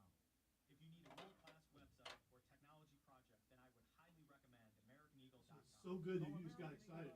I love Whataburger. That's AmericanEagle.com 773 network. Give me a patty melt all day, baby. Watch the ancient Egyptians build The hell? pyramids. Buy enough Bitcoin to purchase your very own private island. Well, I automatically dislike it because it's popular. That checks out. Unfortunately, we haven't figured out how to rewind time. You know what that means? One less person in line ahead of me. Never miss your favorite sports talk again. To get started, download Odyssey and search for your station. Pearl. Yes, sir. I just don't go down that way. I don't think keep forgetting it's there.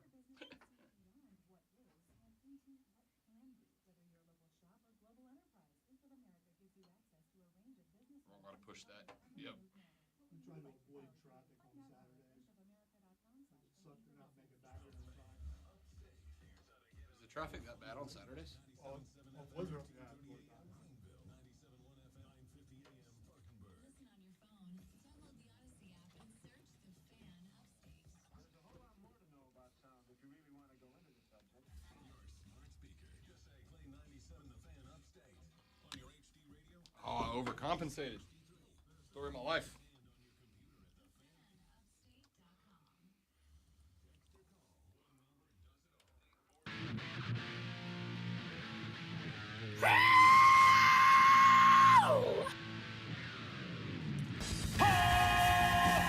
Winning. Put a putting, what'd you call that, ball returner, like an auto ball returner here in the studio. And I've learned two things about myself. Number one, if I make a handful in a row, I am so compelled to keep going.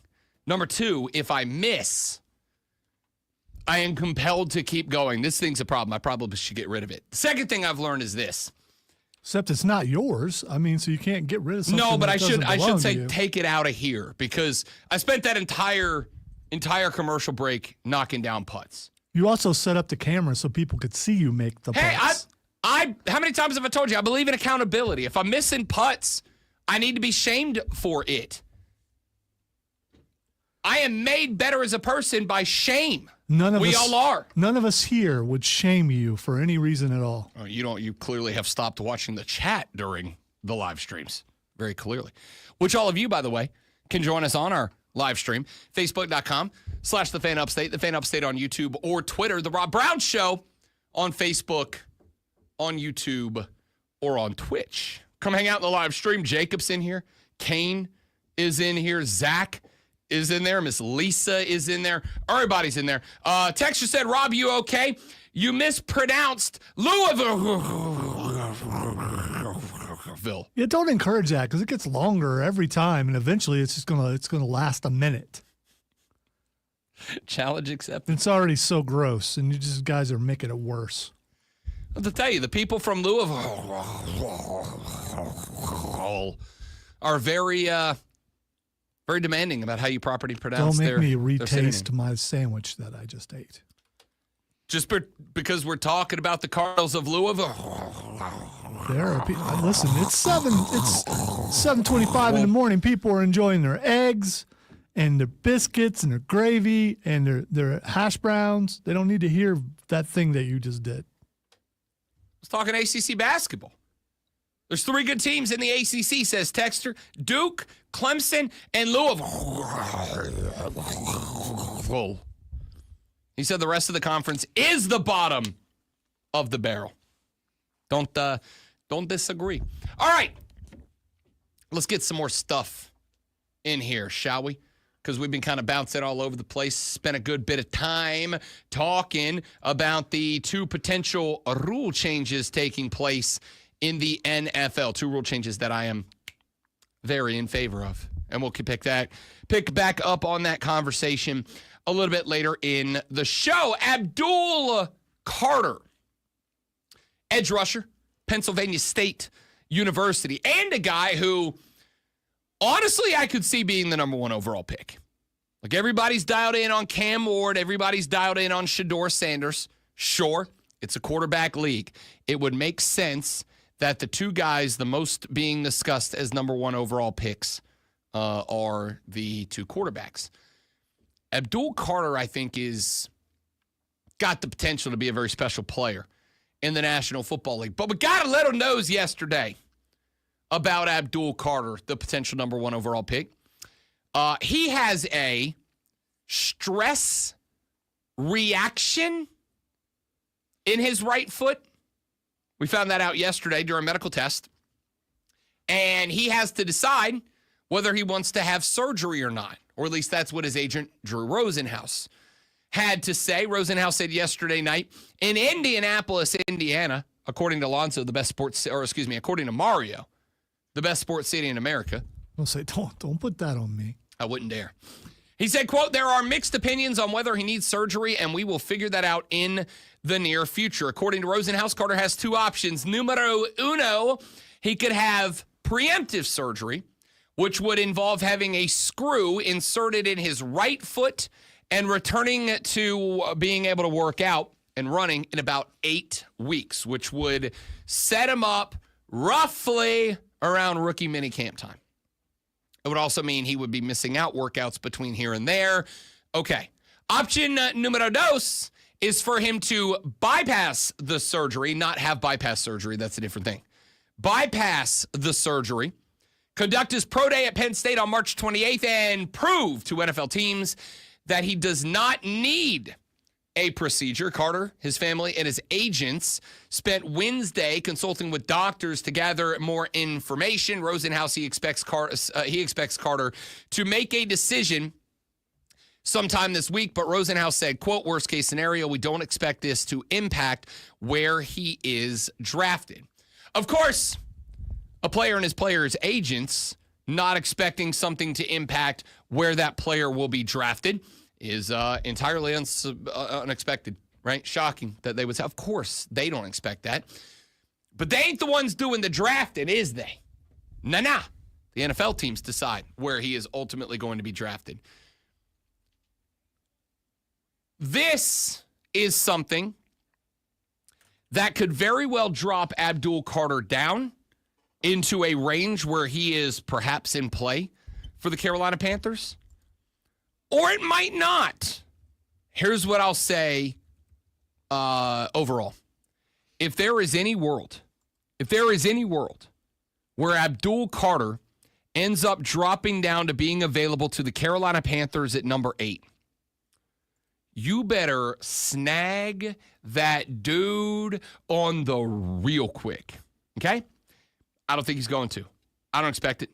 I think if I'm a GM, I am willing to take the risk on Abdul Carter, even if he decides not to have the surgery, even if he decides that he is not going to get cut, even if he decides that he's just going to bypass it and hope everything turns out all right. And even if you think there's a chance that he's not going to, that it won't turn out all right, that he can't be good, do it anyway. Do it anyway. That dude is a stud. The draft profile for Abdul Carter is about as About as positive as I've seen in a very long time for an edge rusher. There's really nothing this cat doesn't do well off the edge. We'll talk to Rashad Beard about this. But I'm going to tell you right now, I still don't think he's available at 8. I still don't think, even with this news, he's making it to 8. The question you would have here is, are you, if you are Carolina? I'm not trading to 1. I'm not trading to 2. I'm not trading to 3. I'm not trading inside the top 3 for Abdul Carter. But let's say, hypothetically, Abdul Carter drops a little bit and he's there at 4. He's there at 5. Now I'm in. How much, if I'm Carolina, knowing I need edge rushers, but also knowing I need offensive linemen, knowing I need another defensive back, safety probably, knowing there's other spots that I genuinely have needs, how much are you willing to move up? And how much are you willing to give up to move up for Abdul Carter? How much of a risk is this, though? I mean, it's a fractured foot that he didn't know about, or at least they hid. And the fact that it could require putting a pin in it, I don't know. I don't know if it's worth the risk. Do you think it's worth the risk? So stress fractures I know are problematic because there's really only so much you can do to help them. There's really only so much that you can do to prevent them from becoming an issue that is reoccurring down the line. A stress reaction, from the little bit of research that I was able to do this morning, because this, by the way, according to Drew Rosenhaus, take it with a grain of salt, his agent, take it with a grain of salt, they didn't find out about this until the draft combine test yesterday. That's the story right now. I will say I had a broken foot, a stress fracture that I didn't know about till I tore ligaments in my ankle. Sure. And I mean, I know when it happened because the guy stepping on my foot, I remember vividly, even this many years later. But I never got it checked out. And then when I tore the ligaments, they're like, "Hey, did you know your foot is fractured?" I was like, "No." And they said it's an old fracture. So, I mean, I think you can play through that sort of thing, and it's not that big of a deal. But I think it depends on where the fracture is, I guess. The limited amount of research that I was able to do yesterday told me that a stress reaction is a response to repetitive stress or overuse on a bone, which, if left untreated, can progress to a stress fracture. It occurs when bones experience repeated impact or strain without enough time to recover. This is usually very common in the shin, in the hip, in the spine, and in the foot. The treatment is ordinarily rest and activity modification, ice and anti-inflammatory medication, supportive footwear, bracing, physical therapy, and a gradual return to activity, which obviously, it being the offseason, Abdul Carter has got the time to take a load off, man. Maybe get into one of those fancy chairs with the leg massagers and stuff and whatnot, right? But again, I am intrigued in the impact this might have based on, are there maybe teams that were looking at him 1, 2, 3, 4 that might go, yeah, I mean, stress fractures can be very problematic. Not in terms of time missed. Would you pass on him? Oh, absolutely not. Absolutely not.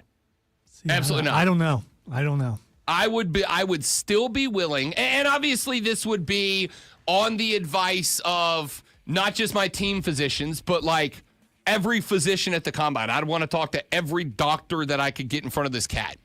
I would 100% base it on the advice of healthcare and medical professionals. But if this cat, if I get told by people who do this stuff for a living that this is not a big deal, or that, yeah, there is some risk to it, but it's not high risk or whatever, I think this cat could be like real damn good. He's going to have to put some weight on. He's a little bit undersized for an edge rusher. That's what you do in the NFL. I'll take the risk. I think he is risk worthy, to the point that he is the only guy that if he falls to 4 or 5, I'd tell Carolina it's worth moving up 2, 3 spots to go get him. We'll find out if Rashad Beard agrees with me in just a little over an hour from now. Lulu Kessin at 8 o'clock. Mario Herron of the BetMGM Network at 9. Fight Club at 9:20. All that coming up on The Rob Brown Show and the Fan Upstate.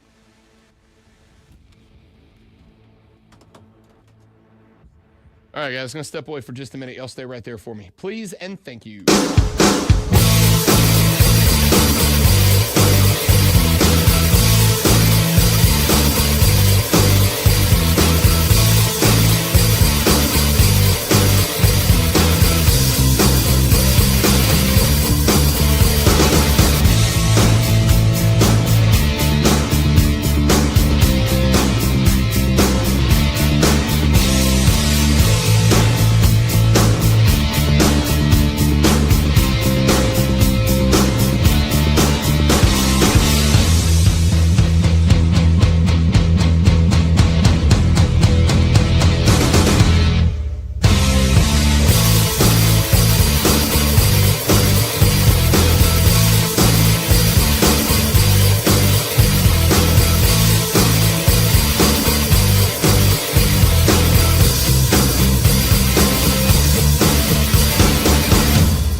Drew from Charlotte says, I wouldn't trade up for Abdul Carter, but if he falls in your lap, you have to take him. My fear is he turns out to be like Greg Oden. I don't have an issue with that take at all. Greg Oden was such an interesting case because Greg Oden coming into the NBA, we knew there were issues with the knees, and we knew because of his size that those issues were never going to get better. But you were talking about a guy who played a sport that was wildly impactful on his knees and at a size where people traditionally have lifelong knee issues. Now, it turned out to be worse than any of us could have imagined for the former Buckeye. But I understood the risk. The stress reaction for Abdul Carter is certainly an issue. It is certainly something that I would be concerned about. And a lot of it may have to do with Greg Oden flashbacks. That was a draft pick that tanked a franchise for a handful of years. So there is some concern about it. And I think it is very fair to have some concern about Abdul Carter. I also think this guy's a monumental talent.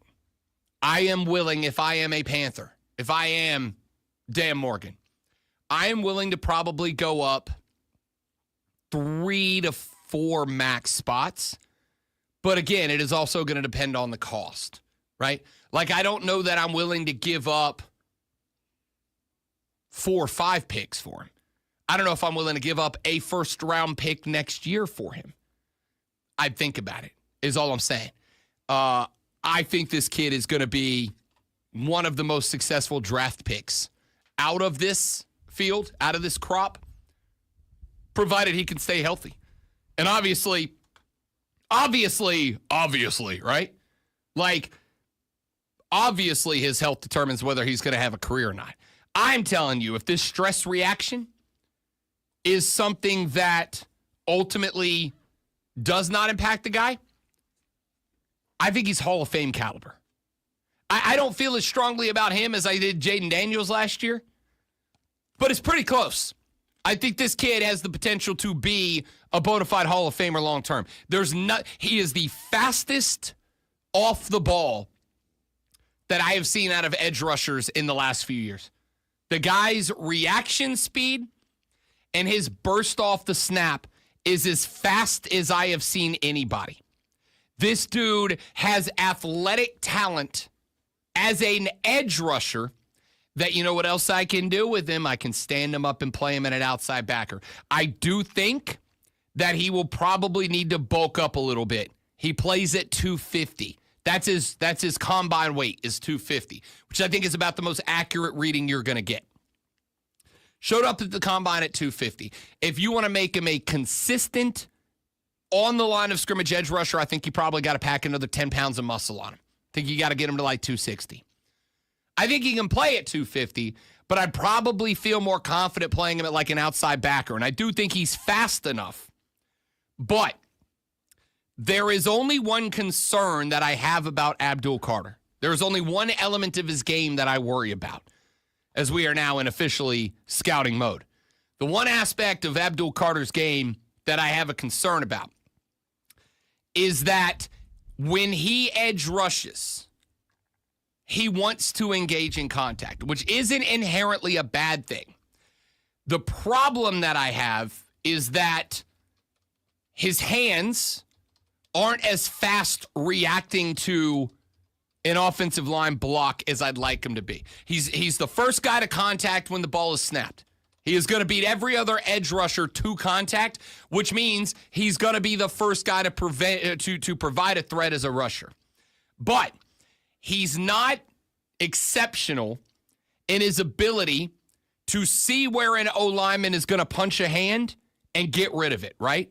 I'm talking about when that hand comes out to make that first contact, I want somebody that doesn't just have reaction to see ball, get ball. But as he sees the ball is snapped, gets that first step and turns the eyes up the field, I want him to be able to see where a lineman's hand is going. Is it coming to the neck? Is it coming to the chest? Is it going to the gut? And be able to get a hand on it, swim move, rip move, whatever, inside, outside, to be able to get rid of that hand so that a long punching offensive lineman, I'm talking about like one of those left tackles that's got a wingspan that's a mile wide. If that tackle is coming, is pushing Abdul Carter off the edge, and he's able to get a hand on Carter and then ride him up the football field, keeping that hand extended, now I've nullified Abdul Carter. Now, he is fast enough that he's going to beat that offensive tackle a lot of times. That's why I'm intrigued with him.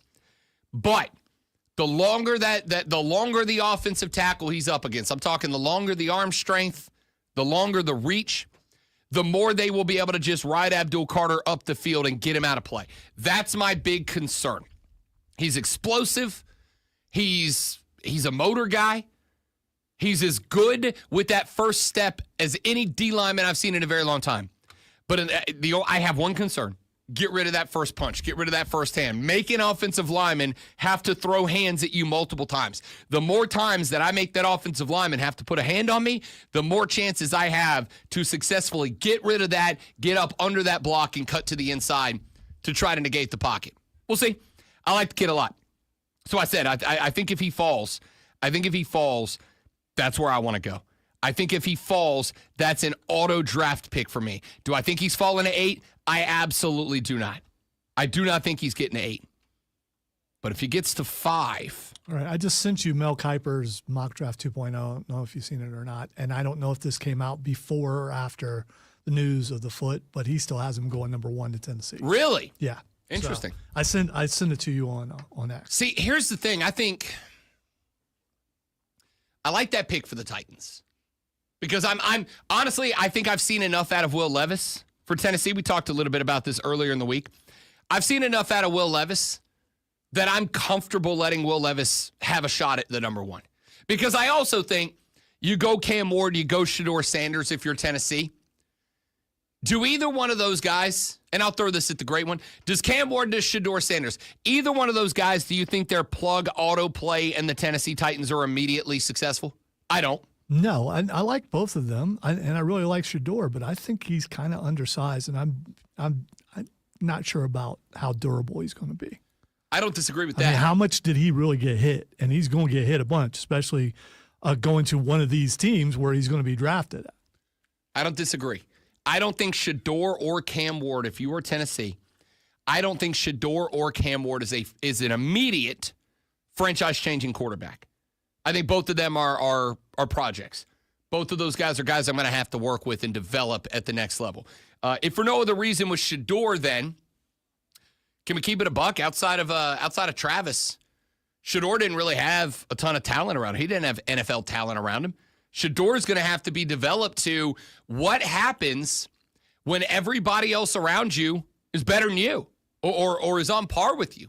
In Colorado, he was the playmaker. There wasn't anybody else there outside of Travis Hunter that could do it for him. According to Kiper, and I just looked up because I was curious about how accurate Kiper has been through the years, and there's like a mixed bag about whether he has been or hasn't.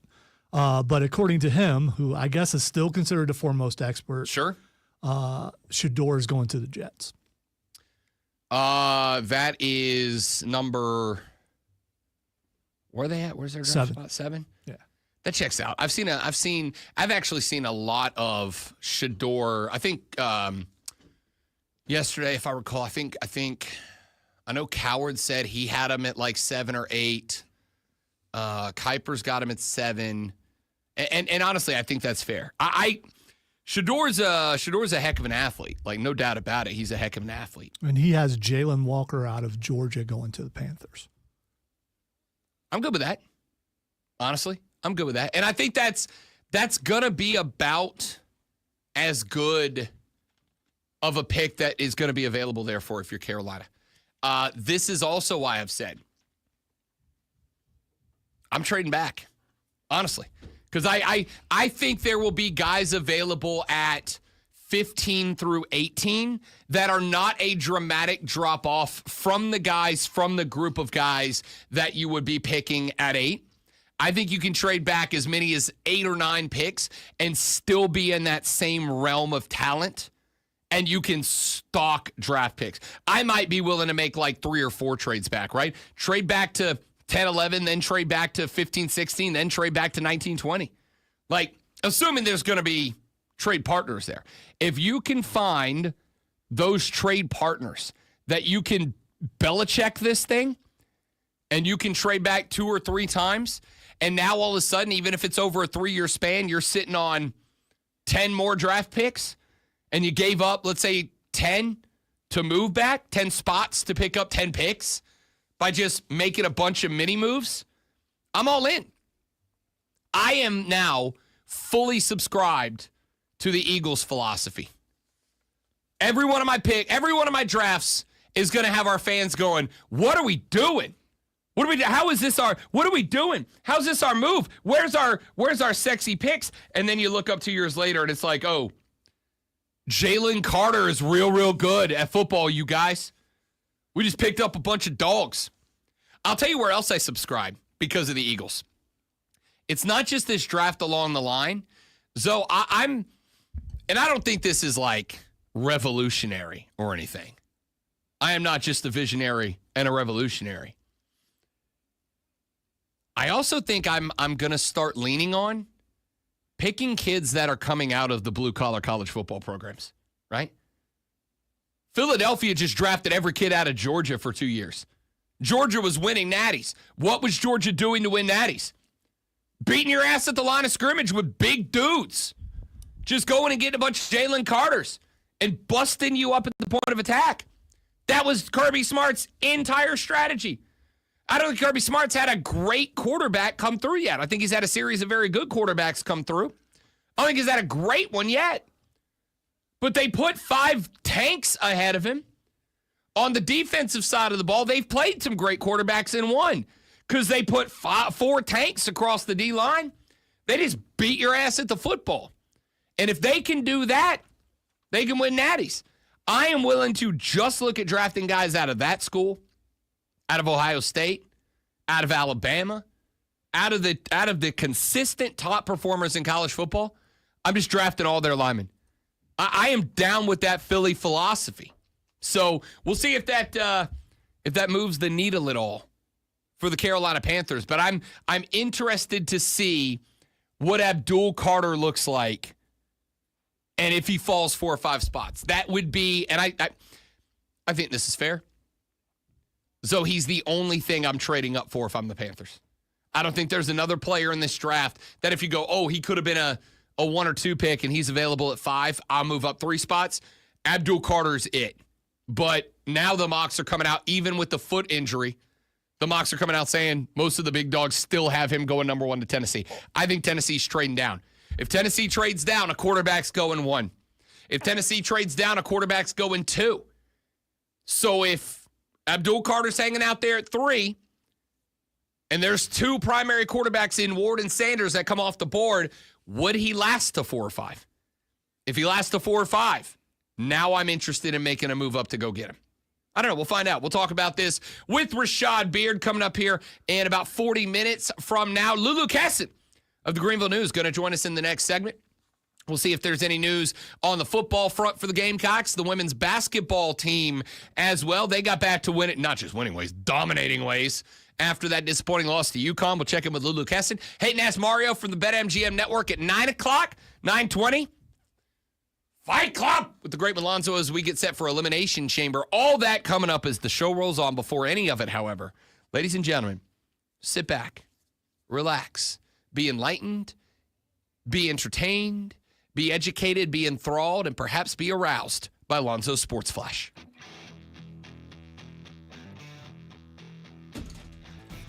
All right, you threw me off at the last thing. I just to maybe push the wrong button there.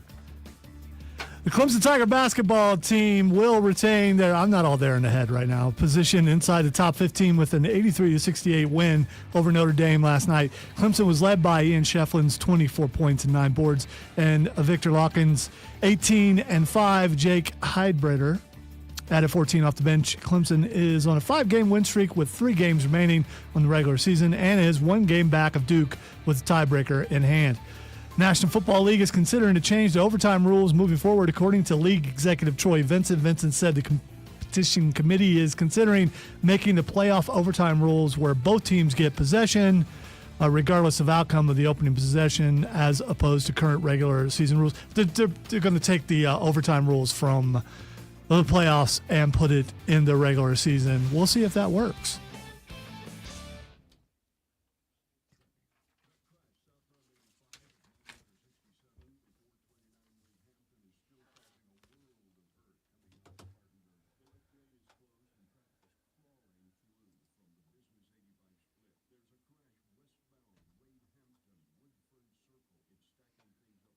You got to call Lulu. We'll be back if the thing works, because I don't know if it works or not. We'll see.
Steven, I don't know the answer to that question. Anybody who watched that game last night and also wasn't aware of the fact that our three top players weren't there.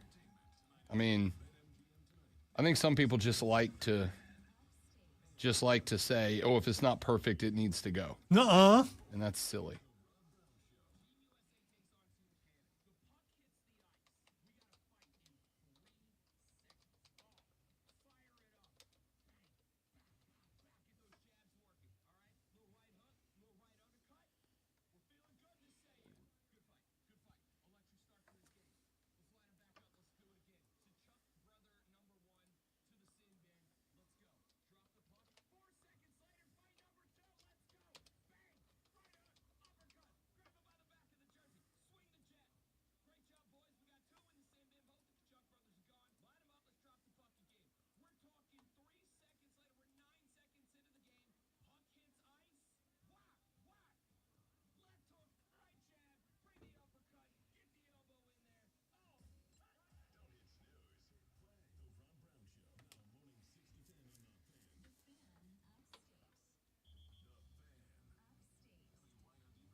Oh, well, too late to fix it. We'll just leave it there. Why not?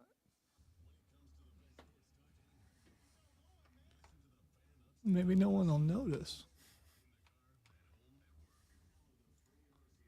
Hey, why are you sitting down? What are you doing? No, just a little quick break. That's all. Are you done? You all right? It's that 40 setting in. Telling you, bro. Daggum 40.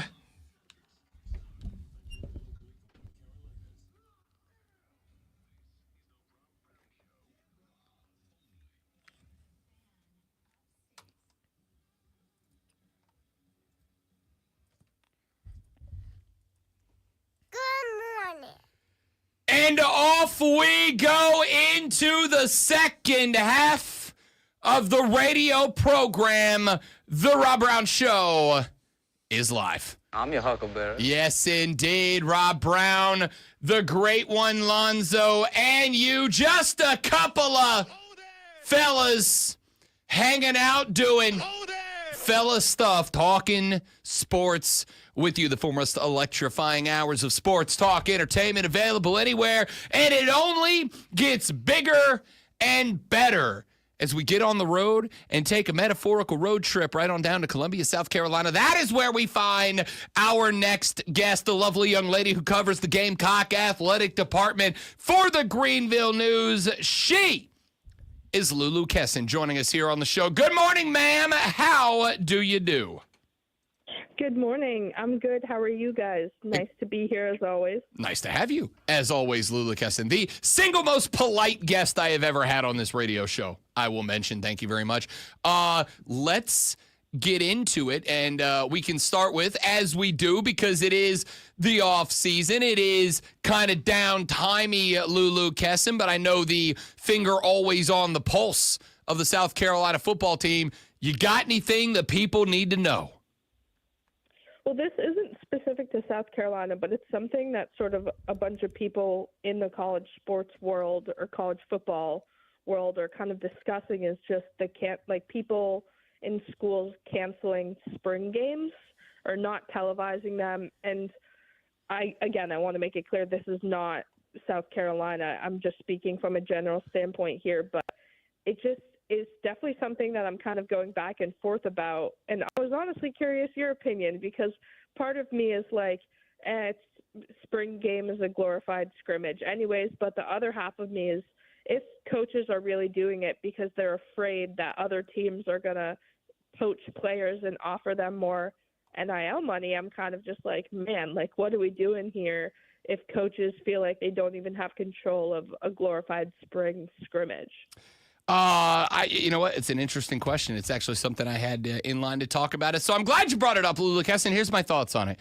It is a glorified scrimmage, and it is honestly nothing more than fan service, right? Like, this is something that could be done behind closed doors in a session that media is not allowed into, and they could run the script, blah, blah, blah, blah. Spring games have historically been a way to give fans a little tasty taste in the spring to kind of keep them hyped up for next time around, because when you send the boys out there to play each other and you're in control of everything, you can make them look real good. And I do think there is probably some element of coaches wanting to keep other teams from looking, not just because they'll offer them NIL money, but also because you're kind of showing off who your team is next year, right? Like, you can't take anybody by surprise if you've already put the plan, the blueprint out there on TV. I think, honestly, this is a fantastic way for coaches to not do something that has always been for the benefit of the fans, to not do something that has always been a tip of the cap to the fans, and to blame it on something that doesn't make it seem like, yeah, it's for you, our fan base, but we just really don't want to do it. You have created this nefarious boogeyman that you can blame canceling a fan event on, so the fans don't go, oh, I can't believe you're taking away this thing from us.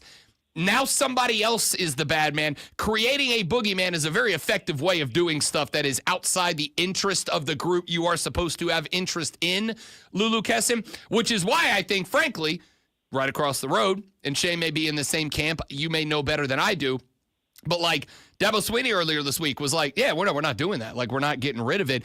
I think just on the flip side, that's a like tip of the cap to the fans. This is for you. We're doing the thing for you. I think it's a boogeyman for other coaches to be able to say, we could do all this behind closed doors. We don't want to put our blueprint out there on tape, but it's not because we don't love you fans. It's because the bad guys are out there. Yeah, and just to speak to South Carolina quickly, like from my understanding, like there's still a spring game. We have a date. It's not anything specific to the program that has made me kind of question any of this, but I hear what you're saying entirely, and I agree. And it's definitely a way, I think, for some coaches to play on the paranoia of college football fans in 2025, because there's certainly fans that would do anything because they're so worried about star players leaving for other schools. Without a doubt. Without a doubt. And listen, I'm not saying that that's not a genuine, legitimate concern. It very clearly is. But I would also make the argument that the less tape you put out there, obviously it doesn't help that, but again, if Shane Beamer goes out there and he puts a couple of things in there to let Nick Harbor go out and look like a star to rouse up the fan base, there's also other defensive coordinators across the SEC that are watching that spring game tape and going, we better focus on this guy a little bit. I've said this for many years, even before this was a conversation, Lulu. There's no benefit to spring games being public for the schools other than giving their fans a little red meat to be excited about before we enter the long summer hibernation period. Right. Yeah, no, I totally agree with what you're saying. Lulu Kesson from the Greenville News joining us here on the Rob Brown Show and the Fan Upstate. All right, we've got some basketball to pay attention to here, Lulu Kesson. We will start with the fact that the Gamecocks, after their loss to UConn a couple of weeks ago, they kind of figured it out a little bit. And obviously we know that it's college basketball. Weirdness can happen. Since that loss to UConn, a 40-point win over Arkansas, what should have been a 30-point win on the road at Vanderbilt, back-to-back blowouts. Now a couple left. On the road at Ole Miss tonight, back home for Kentucky on the 2nd. Which is your overall view on this basketball team since they took that beating at the hands of the Huskies? It's very similar to sort of how they played, I think, after the UCLA loss, which was another sort of big, bad loss in November. I honestly think it had been so long since South Carolina almost won. And I think that's sort of why when they lost to Texas, they lost so soon after to UConn. And I just think it didn't register in the same way that, the UConn loss and UCLA loss did. So in the last two games, I've just seen a more, I think, confident South Carolina offense. A huge part against UConn was that no one wanted to be the first one to attack the basket. Everyone was very passive on offense. So I think as of late, I'm just seeing a very aggressive offense and a team that is kind of creating its own shots and not just sitting back and waiting to see what the defense gives it.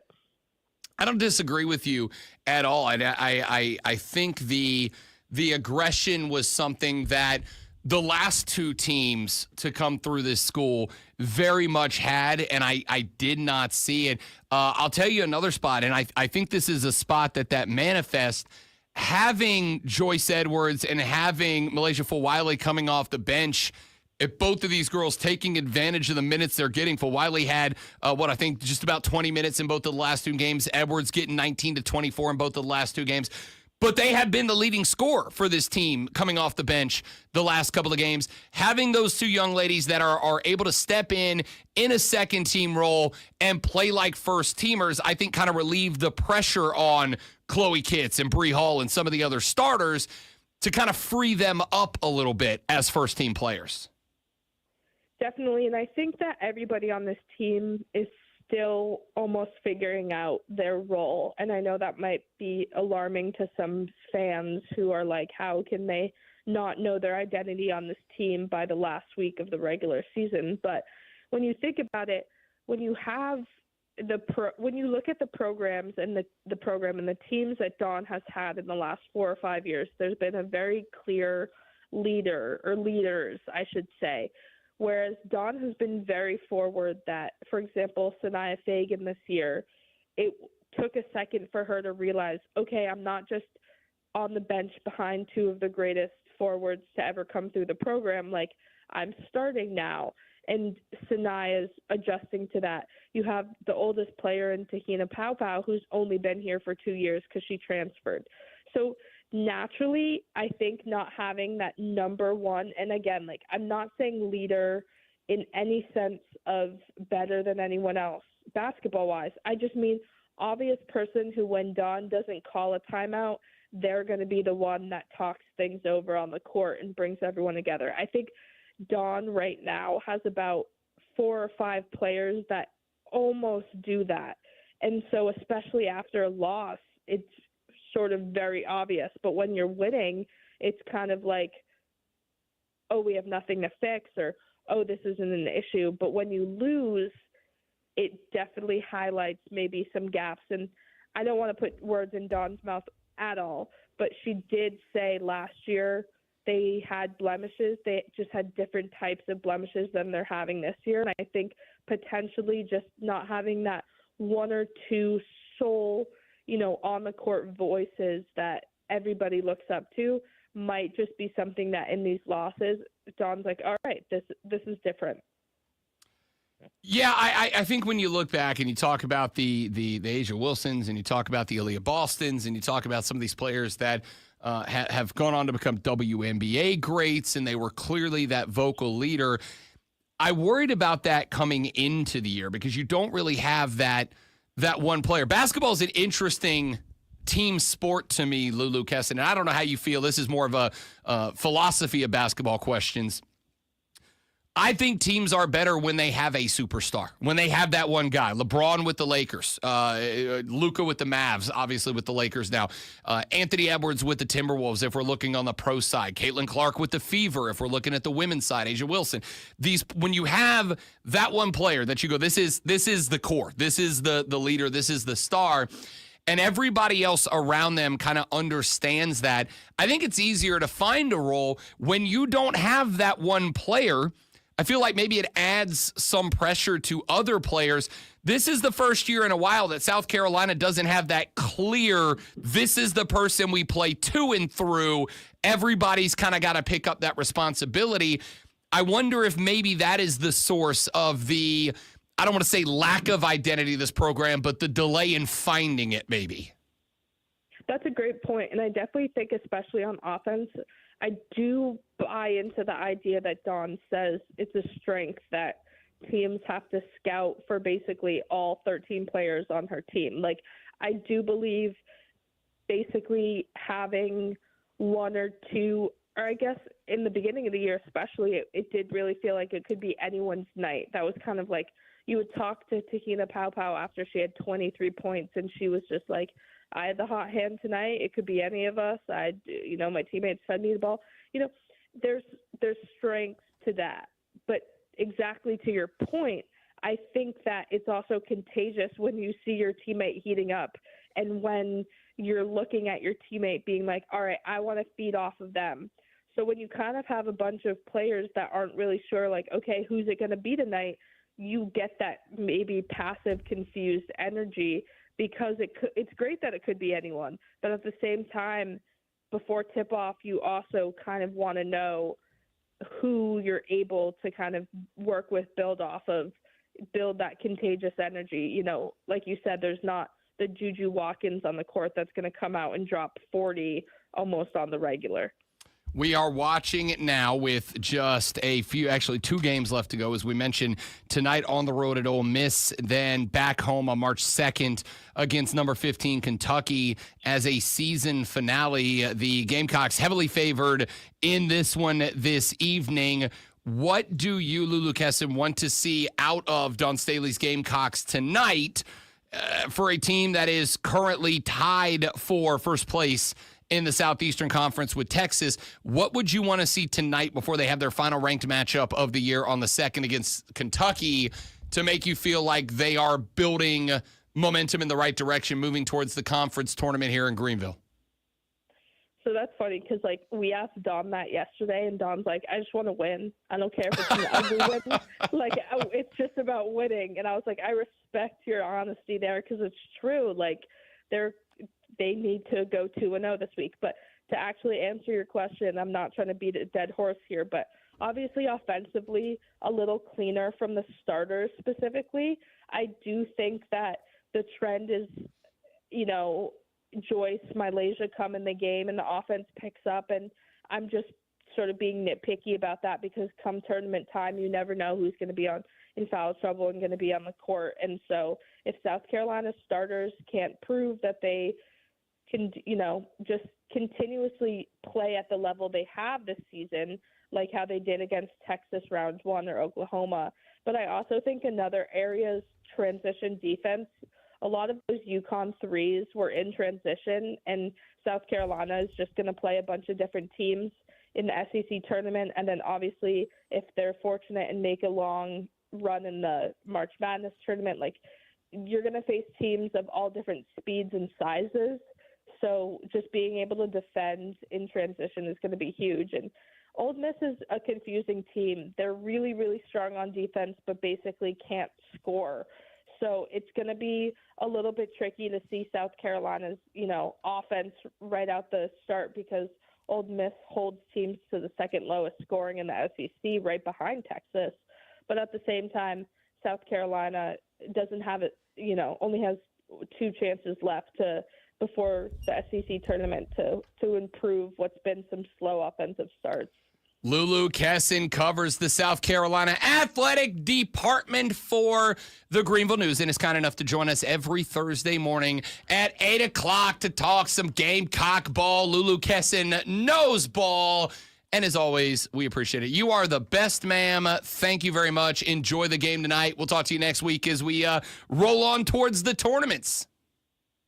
Thank you for having me. I'm going to go back and clip just the part of when you said Lulu Kesson knows ball because I love saying that because I do think I know basketball, but now I have someone else told me that. So I'll clip that. But thank you. Have a good rest of your weekend. I can't Great pay to a talk to you higher guys. compliment than to say you know ball and you know ball. Thank you, Lulu Kesson. We'll talk to you next week. Lulu Kesson on X, LULUKESIN. Phenomenal follow if you are a Gamecock fan, without a doubt. You just bestowed Noah a ball. You just don't do that. That is a great honor. She knows ball. What do you want me to say? It doesn't happen very often that is bestowed on anyone. So, I mean. I don't hand out a ball cap very often because it is earned, not given. You don't just get handed a ball tag. You gotta prove ball. And Lulu Kesson knows ball, without a doubt. All right, let's take a break. We'll come back here in just a minute. Got plenty more we need to get to, including some more NFL free agency talk. Adam Schefter has had some things to say over the last couple of days. Mel Kiper with his draft rankings have dropped. We'll talk some NFL. I thought the conversation about spring games being canceled by a lot of programs that Lulu Kesson brought up, I think we probably need to get into that too. And I think that we will as we roll on. Rob Brown, the great one, Lonzo and you, the Rob Brown Show, the Fan Upstate.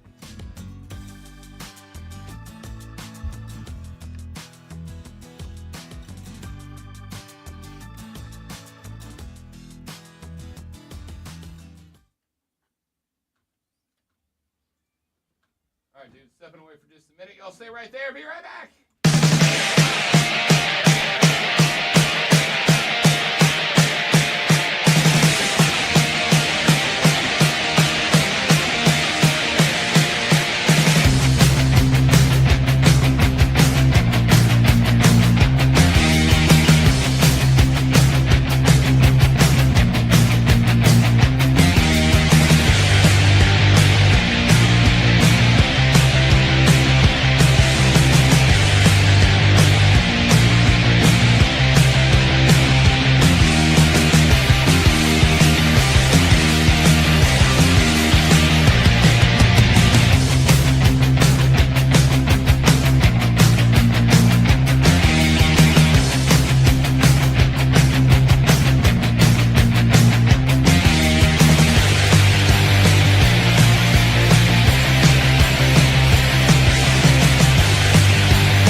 Lulu Keston of the Greenville News joining us in the last segment. Appreciate her time as always. And on top of that, as happens, Lulu said, hey, I got a question for you. Talking about the cancellation of spring games across the college football landscape. Here are some of the teams that we know that have canceled their spring games for this season. Texas, Steve Sarkisian, said that the physical demands of extended seasons and the need to adapt to changes in college football are the reasons he's canceling their spring game. The USC Trojans have canceled their game. They have said instead they are going to hold a fan appreciation event that will include current and former players. Matt Rule and the Nebraska Cornhuskers, they were actually the first ones, or at least the first major program that announced that they were canceling their spring game. Matt Rule was the one who said, hey, look, we don't want to showcase our players, only to have other schools start to jump up and grab them with NIL incentives and put them in the portal early. Florida State has canceled their spring game. They blamed it on ongoing stadium construction. The Mizzou Tigers have not only canceled their spring game, but Eli Drinkwitz and co. have said that they are canceling all spring practice sessions being open to the public. They will obviously practice in the spring, but you will see none of them if you are a fan. Dave Doran has decided with two new coordinators that he is canceling their spring game and will keep all practice details private. There are some other schools that are in the process of having the discussion. Texas and Texas A&M, both, Houston as well. Here's where I've kind of landed on this scenario. I get it. And I think I think everything that has been mentioned as a reason is very valid. But here's what it boils down to for me. The spring games are nothing more than a tip of the cap to the fans. It is an opportunity for the school and for the businesses around the stadiums to make a little extra cash money. They get to sell some tickets. They get to bring you in to buy some T-shirts and some cold beers and tailgate and hit the watering holes around the stadium, et cetera, et cetera, et cetera. But spring games are nothing more than a tip of the cap to your fan base. And it is obviously important to keep your fan base happy. But the fan base is not, as it was a very, very long time ago in the world of college footy, unless you are a small school. For the big schools, Texas, Georgia, Florida State, et cetera, et cetera. The fan base isn't your primary money maker anymore. Television is. A spring game, in reality, does little to nothing to help a program. It doesn't drive your program forward. At least not any more than doing the exact same thing, but keeping it completely closed to the media and to the fans would. It is, if anything, shocking to me only that it took this long for schools to start saying there's no point to a spring game. Do I think that Matt Rule is telling the truth when he says we don't want to display or highlight our players because other schools are going to be watching and they're going to make the call? I think there's probably some element of truth to that. I also believe when Florida State says it's because of construction. It is. Docus Campbell Stadium is adding 100 some odd luxury seats. It's only costing them like 5,000 regular people seats because keeping the rich boosters happy is more important than keeping your everyday fans happy. Keep that NIL money flowing. Bing, got to keep absolutely. I'll tell you right now, if a football team believed that they could get rid of every Joe Blow seat and install mega booster seats everywhere around the stadium and sell every one of those for $10,000 a season instead of a $3,000 season ticket, they would do it in a heartbeat. College football is just a business like any other business. So the spring games going away is unsurprising. Do I think that all of these coaches have a point, are correct? To some degree, yeah. I also do think that Matt Rule, for instance, may very well have a point, but also I think coaches just don't want to do them. And again, why would you? Why would you? Why would you want to put your best players on display unnecessarily, even if forget the NIL and the portal?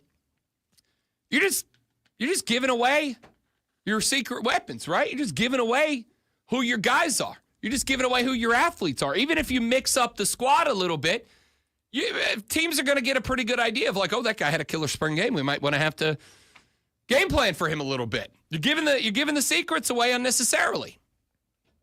And so when I am evaluating these teams that have decided to cancel their spring game, I don't have a problem with it. I really don't. Sure, it's going to make my job a little tougher because it was always nice to be able to come in here the week after spring games and go, okay, we watched the spring game and this guy looked good and that guy looked good and this coordinator was doing this and we saw some new strategies and tactics and all that was great for me as a host. It's great for you as fans to get to go eyeballs on, but it doesn't really help the team all that much. And if it did help the team, they could do the exact same thing, get the exact same results, and not show a damn person what they were doing by moving it behind closed doors. All this comes down to is coaches are finding excuses or boogeymen to prop up so that they don't have to do a thing that they never wanted to do in the first place and not say, yeah, we know the fans love these and we know they've been a tradition in college football for a long time, but we just don't want to do it anyway. Rob, the anti-traditionalist, he just absolutely hates tradition, so he's okay with tradition going away. He's all for these games going bye-bye. And there are people out there who cannot wait every year to go to the spring game so they can get an eye on the product to see what their team's going to do, because it's a legitimate way to scout how your team's going to be the following year or that same year. It's like you don't listen to anything Dude, I say. I am being sarcastic. Here's a problem. Okay, just making sure. Here's a problem with you standing up. You cannot see my face unless you're looking at the screen, and you don't really do that. I do, but you're real little. Yeah. I'm just I have no problem with them getting rid of spring games because they're not even real scrimmages. They're glorified scrimmages. Yeah. They're using generic plays. Yeah, the guys get to hit each other, but you can't hit the quarterback. I mean, there's just it's just not, in practice, quarterback gets hit some. They do. A little bit. Yeah. I mean, things happen. It will not happen in the spring game, though, or you might be off the team. It's just, I don't care. And I know there are people out there who really, really do care. And I think the teams that keep it around, cool. The teams that don't, good for them. Yeah. It comes down to this. Spring games are a fan event. They're for you. They're for the fans. They don't do anything for the football program. They don't help. They don't push anything forward. And if they did, you could do them behind closed doors and not give away a secret. Yeah, it's the equivalent of when the Panthers were here before Stinkin' Tepper took them away from South Carolina, which means they're no longer two teams. I mean, two states, one team. And going and seeing that. It's basically the same thing. It's a fan fest. Spring games are fan fest. Sure. They are fan fest. They are for you. They are for the fans. But what these coaches are realizing is ain't none of y'all walking away from your favorite college football team because they're not having a spring game. But they also don't want to say, you know what, even though we know it matters to you, even though we know you care about these things, even though we know you love these things, they're bad. And we're not going to do them. If they just put it out that way, it would almost sound like they don't care about the fans. So what do you have to do? You got to blame someone or something else. You got to create a boogeyman and say, oh, not only do we not want to do them, we can't do them because of this bad thing, and we can't do them because of these bad things. By the way, so be mad at the bad thing, not me. You can't say that those things are not a possibility as far as Sky Now. I've already said things like that. They absolutely are. I'm curious. Do people tailgate spring games? I have. Back in the day. So maybe it's a chance to put out the new gear that you're going to have for this year and test it out, see what works, see what doesn't. For instance, USC as I said back to open up this segment, USC has already said we're going to do a fan appreciation event in the summertime. And we're going to have our current players come out, and we're going to have some former players come out, and we're going to do a big party. All of the things that a spring game accomplishes, you can accomplish in different ways. You can put out selected practice media for your fans to be engaged in. You can create fan events to sell the merch. You can bring out old play. Could you imagine a Clemson, instead of a Clemson spring game, if they had a Clemson fan appreciation day? And instead of going into that stadium when it's hotter than Hades undersides out there and sitting in that stadium to watch a glorified scrimmage where you know they're showing you 8% of what they're going to do, instead, let's go down to the stadium. The whole current team's going to be there. We're going to bring back Nuke, and we're going to bring back TL16, and we're going to bring back all the Clemson Tigers in the NFL, and we're going to bring back some legends, and we're going to have Dabo and CJ out there. Not Deshaun, though. Probably not Deshaun, probably not Deshaun. But everybody else. Right? And you can get autographs and take pictures. I would be more excited about that than a spring game if we're keeping it a buck, right? So get away from this old traditional thing that is not just doesn't help the team, but actually can be a negative for the team. But you don't want to say we're doing it because it doesn't matter to us, even though you love it. So you create the external boogeyman to blame it on somebody and something else, and then you do something that doesn't hurt your team. I don't care. Is what this whole segment comes down to is I don't care. You know what I do care about? Talking Carolina Panther football with Rashad Beard when we come back on the Rob Brown Show in the Fan Upstate. It's still Step it away for just a minute while I get Rashad set up. We'll be right back. still toasty.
The Rob Brown Show back on your radio. It's the Fan Upstate. Rob the Great One Lonzo, and joining us now, as he does on Thursdays at 8:40 a.m. to talk Carolina Panther football. He is the host of the Panther Nation podcast. If you're a Big Cat fan, it's the spot to go for all your Carolina news, talk, and opinions.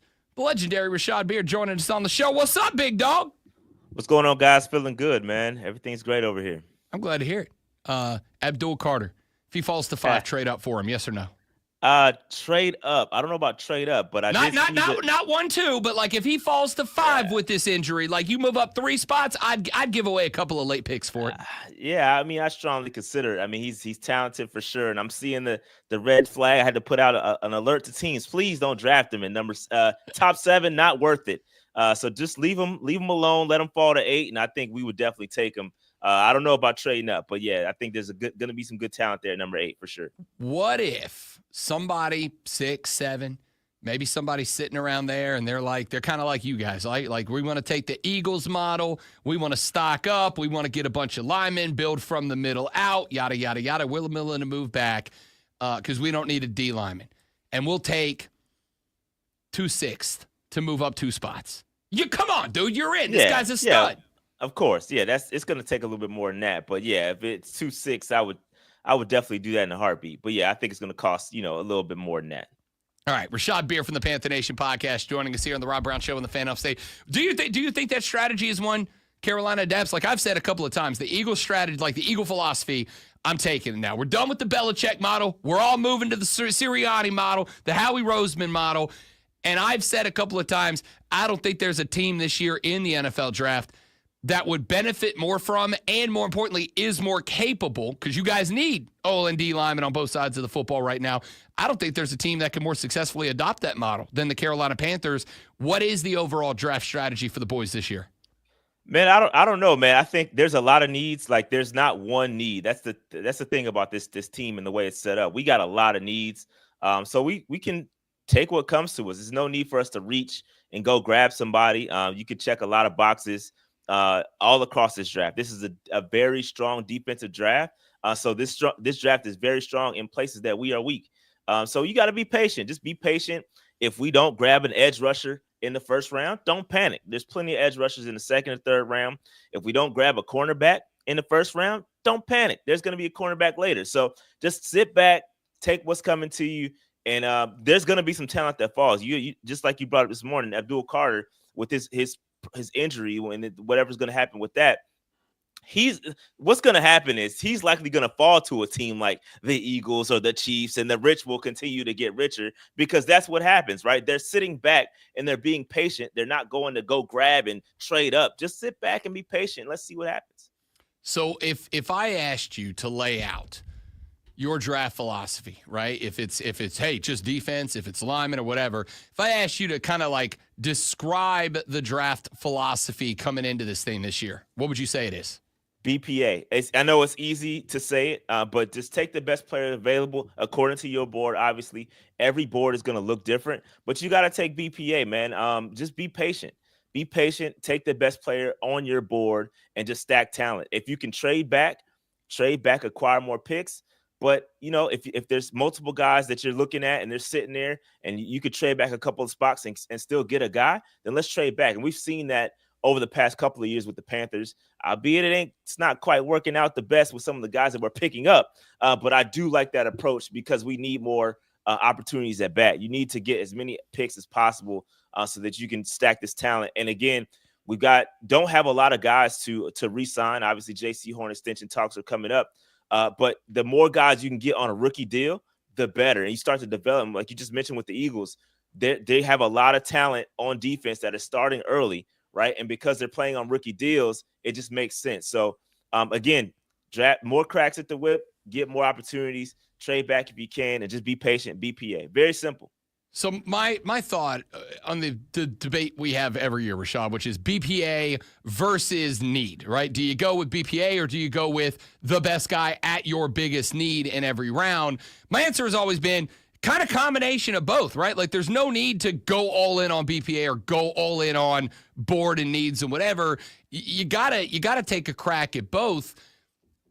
I think for you guys this year, I am leaning more on the trade back if it's available way, right? Like I'm going with board, and I would lean towards board with need.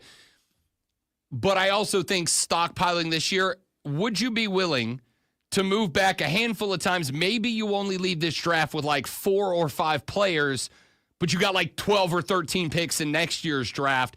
It is a good defensive draft, not a great offensive draft. Would you be willing to leave this draft with like 4 or 5 players, but you are absolutely loaded with picks for next year if that opportunity presents itself?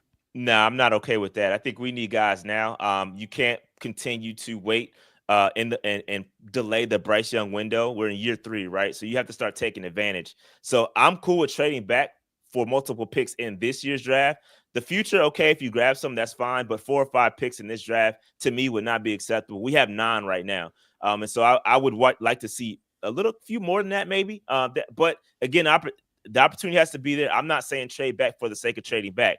If the opportunity presents itself with your board and you have multiple guys that you're looking at, and I'm not saying trade completely out of the rounds, right? Make sure that you're still able to get the guys that you need based on your board, and just continue to stack players. But moving completely out 4 guys in this draft, no, I can't get with that one.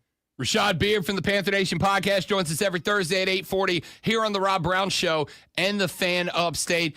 Have you heard anything, whether it's from Canales, whether it's Morgan? Obviously, the combine underway up in Indianapolis right now. We're starting to see the GMs, the presidents, the coaches starting to get in front of the media, in front of the microphones.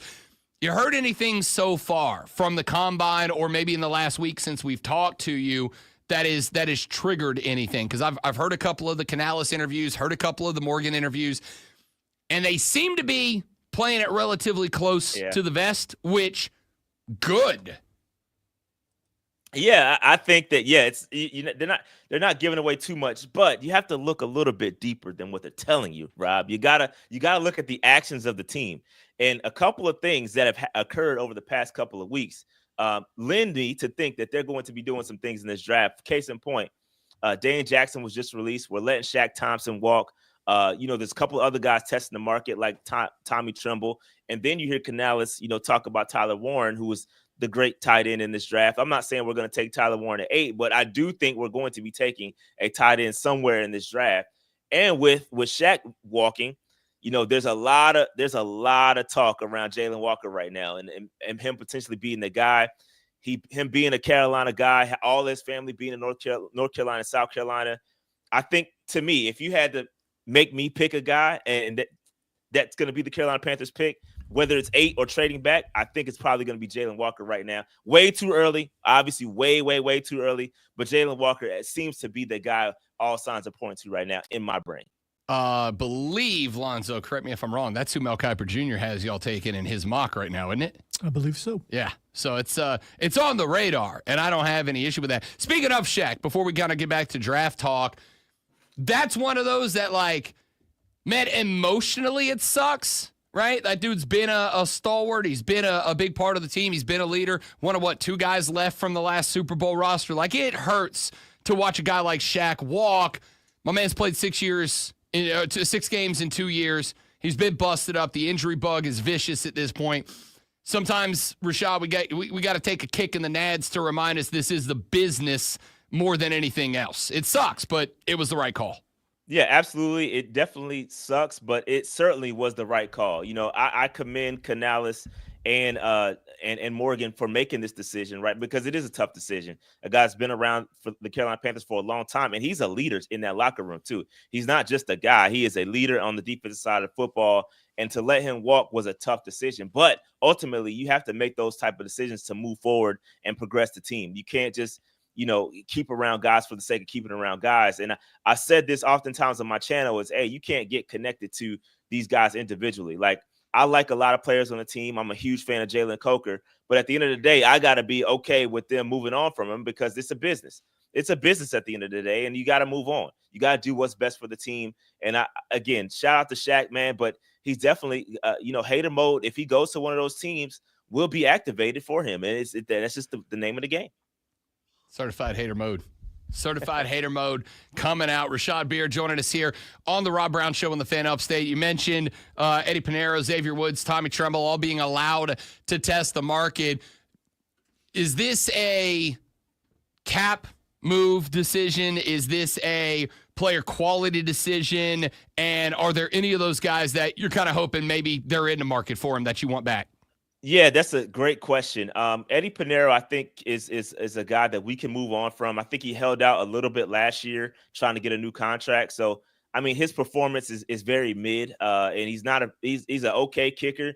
Anything inside the 40, he's okay. But when the game is on the line, sometimes he does tend to fold. But again, Eddie Pinero, I can live with that. We can move on from him. Xavier Woods is another guy that I do like. However, I think we can do better, and I think that's what Dan Morgan is sending the signal to. He's like, hey guys, you guys are solid, but we can do better. And I think that's what we're trying to do here. Tommy Tremble, I really do like. He's a friend of the show. We had him on the show before. He's a guy that has developed year over year over year. His hands were bricks when he first got here. He's got better and better, and so I do hope he stays around. I think he has some untapped potential that we have yet to tap into. He can carry the football. He did it at Notre Dame, fullback, QB sneaks, things like that. He can do that, those type of things. And we just never got around to it. So I would like to see Tommy Tremble back. But I also think, respectfully, we can do better than the Tommy Tremble. So allowing these guys to test the market is the right move. So I'm okay with this. I'm absolutely okay with trying to get better in those positions, especially tight end and safety. We found out that, and I say we found out, we knew Xavier had to get some work done. We knew it. He said it during the end of the regular season. He did have a surgery. Dave Canales said he does not know if he's going to be back and available for OTAs coming up here. We're 58 days, I think, away from the draft, and then OTAs start just a couple of weeks after that. The only thing I've been saying, Rashad, I don't know where you land on it, chill the hell out. Like, he needed it. He needed it. I think you could see that it was starting to drag on him a little bit towards the end of the season. You got to go find a number one somewhere. But even if you do, I still want XL fully healthy. Like, relax. Let my man have a minute to rehab and get right. I'm not worried about it. Yeah. I think people got to pump the brakes on XL. It is year one for him. And so we gotta pump the brakes. I know people are going out and they're seeing other rookies be successful, and they're like, "Hey, we're stuck with this guy who's often banged up, can't catch the football." But it is year one. It's year one. Give him a little bit of a break. Now, one thing I will say is that where he did get surgery on was his foot.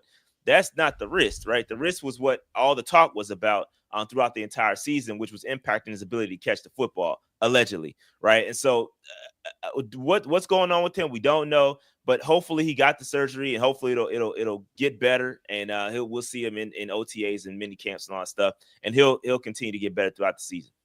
Rashad Beard from the Panther Nation podcast joining us here on the Rob Brown Show on the Fan Upstate.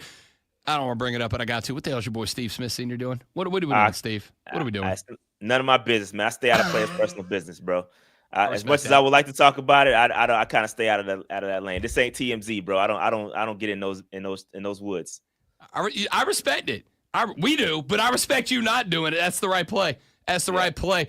What's going to be the pick? What's going to be the pick? Call it now. Put it on the radar now. Rashad Beard with the 8th pick. The Carolina Panthers select.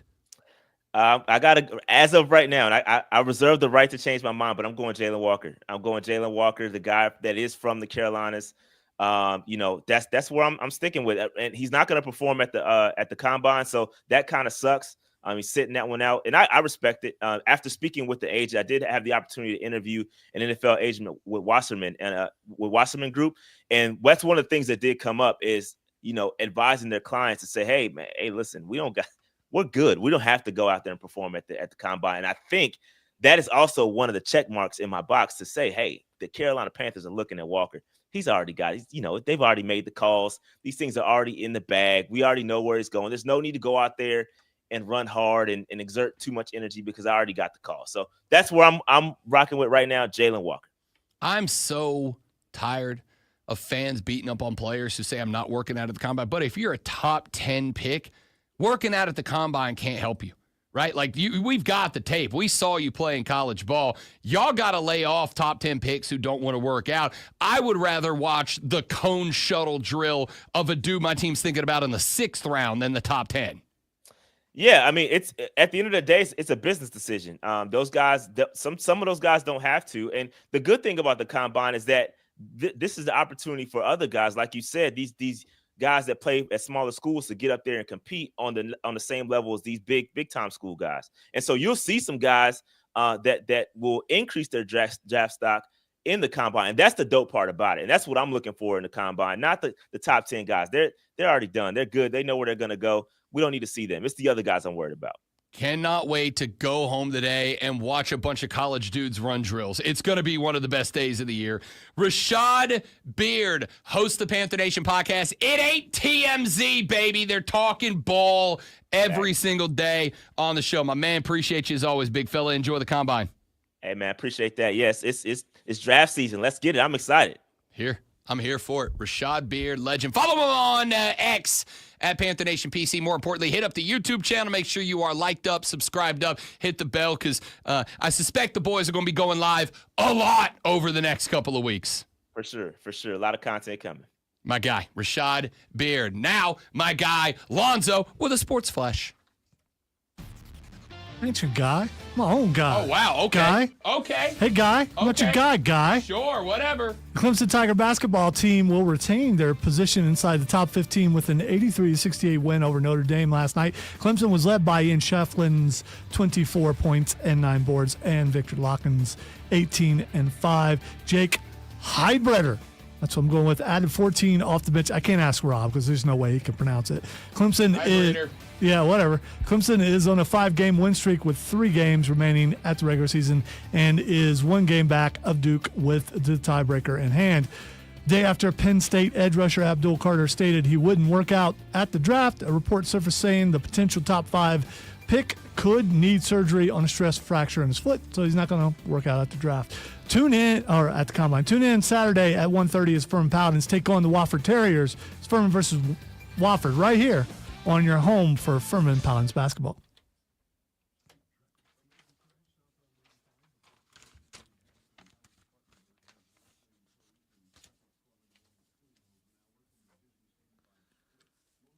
I missed that opportunity, Joey. I absolutely did.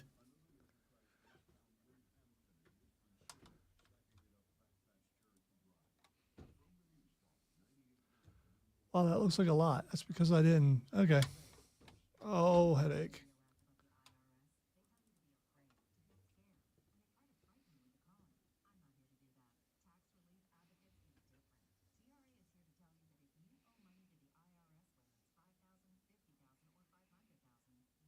So if you are a member of the Armada and you're out and about and just say hanging with Rob Brown, or you see Rob Brown somewhere and he says, buddy, make sure that you make a big deal out of buddy.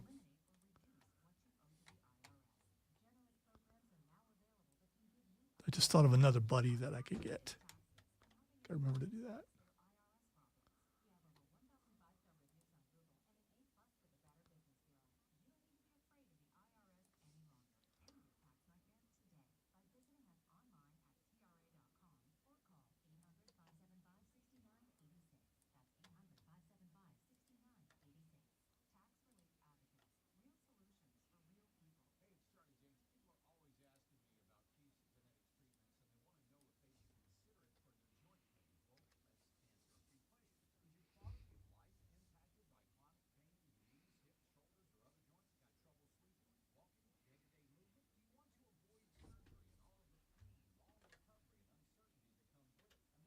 Rob Brown Show, what do you want to talk about?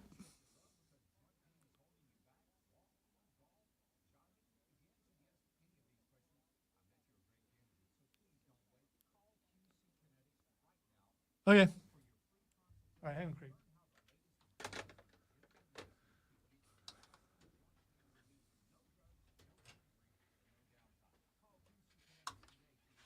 Oh. So how much longer does that chair last? Not your buddy, guy. Not your guy, pal. Not your pal, friend. How long does it last? Like in here? Oh no, because before it just dies. Because you almost killed it there, and it's. I don't think that was you. I think that was the chair. So.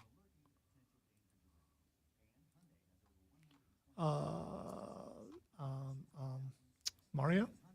I've sent him the invitation.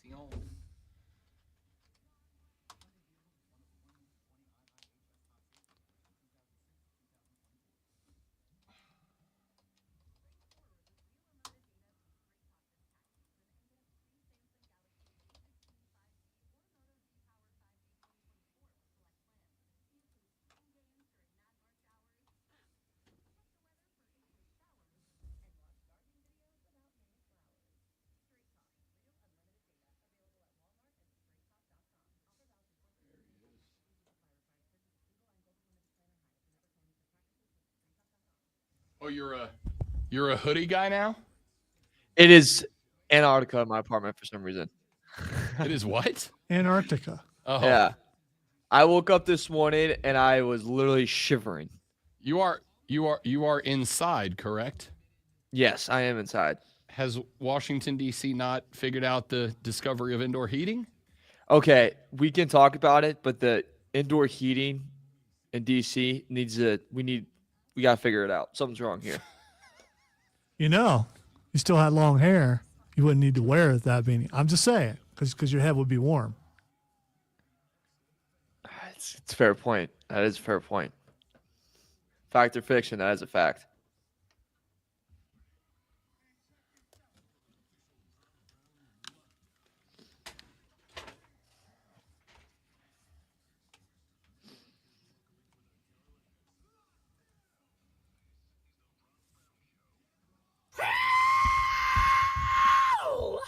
That is a correct reaction. Welcome back, ladies and gentlemen. The fourth, the final, the best, the money hour of the Rob Brown Show starts now. Rob Brown, the great one, Lonzo, and you, 60 more minutes of the most electrifying sports talk entertainment you're going to find anywhere at any time except maybe BetMGM tonight, which airs from 7 to 11 p.m. every single weekday right here on this and fine Odyssey stations nationwide. That show is produced, directed, choreographed, and stunts performed by the executive producer of that show. He is a friend on and off the air. We call him Hating Ass Mario Herron from the BetMGM Network joins us here on the show. What's up, fella?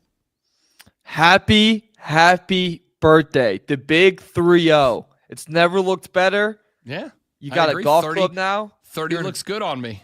Yeah, you're in a college shirt. Mm-hmm. Looks like you're just life's turning around. Yeah, I've had finally All at right, 30, life's turning around. I will not allow this to happen. It's 40, it's not 30. And you are a member of the AARP Nation along with me now. 30 you wouldn't be, but 40 you are.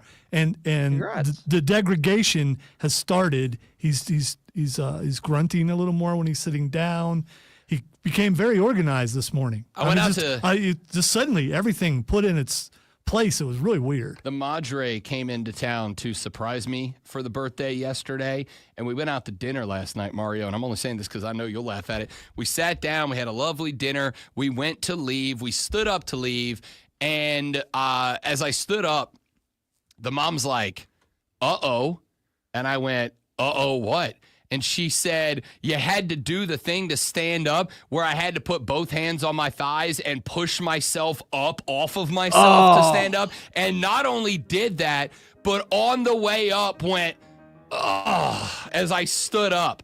And she's like, is that the first time you've done that? I was like, I haven't noticed it yet. And the wife goes, no, it is. So it's all downhill from here, buddy. We had a good run. Everything was great. I am now officially closer to death than birth. That's what I've decided.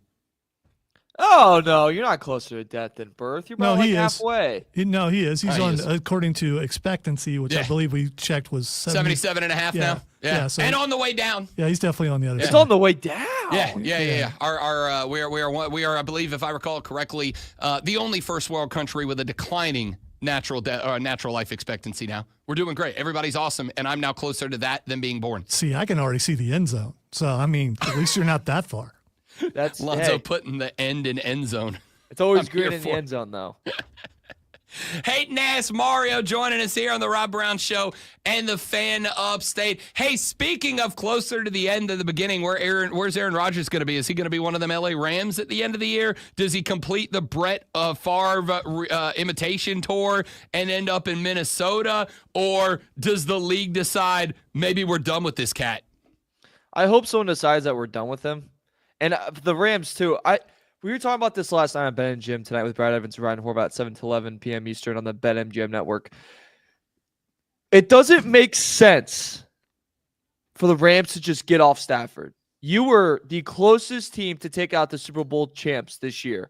Why are you going to go into next year taking away the QB that got you there? That's also won you a Super Bowl, especially at his age where it looks like he has a lot left in the tank. And let's be honest, at this point in his career, not overall, but at this point in his career, he is a lot better than Aaron Rodgers, and he comes with a lot less drama.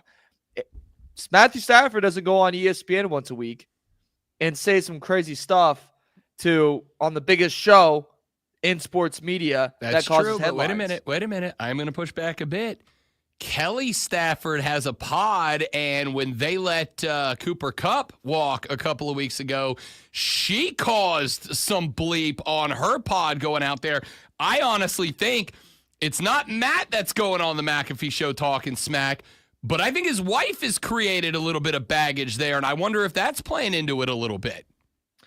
Counter to that, though, when that whole thing happened, what was the news cycle that week? It was pretty dead, right? Sure. Anything catches.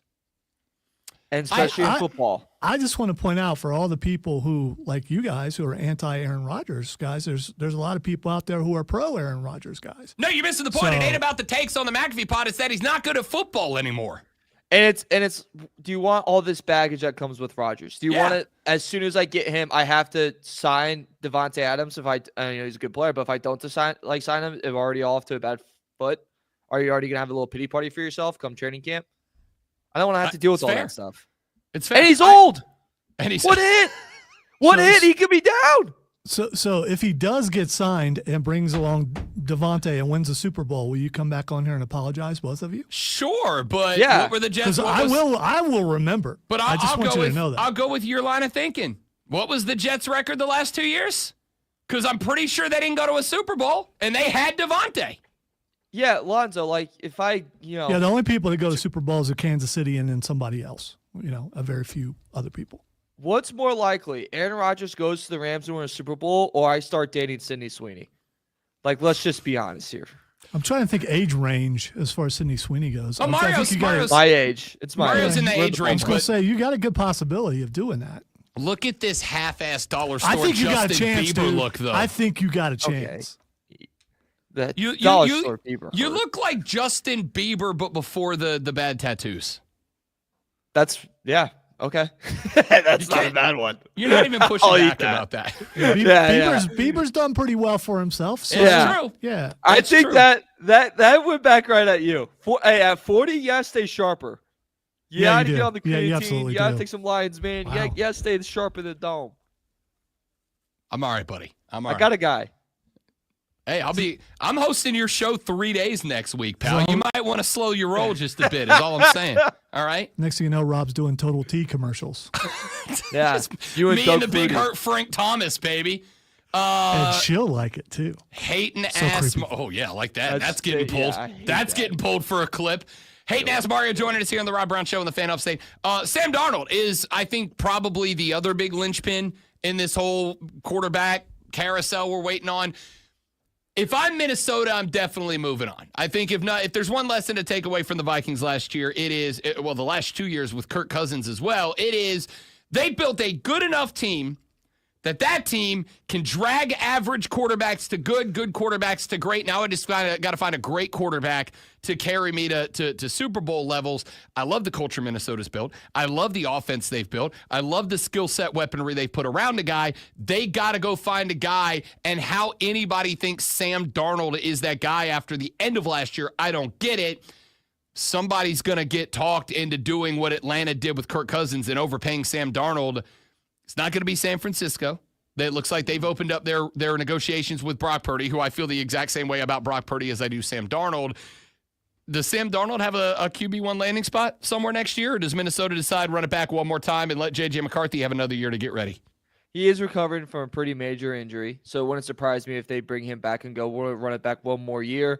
They don't want to rush JJ. They don't have to, right?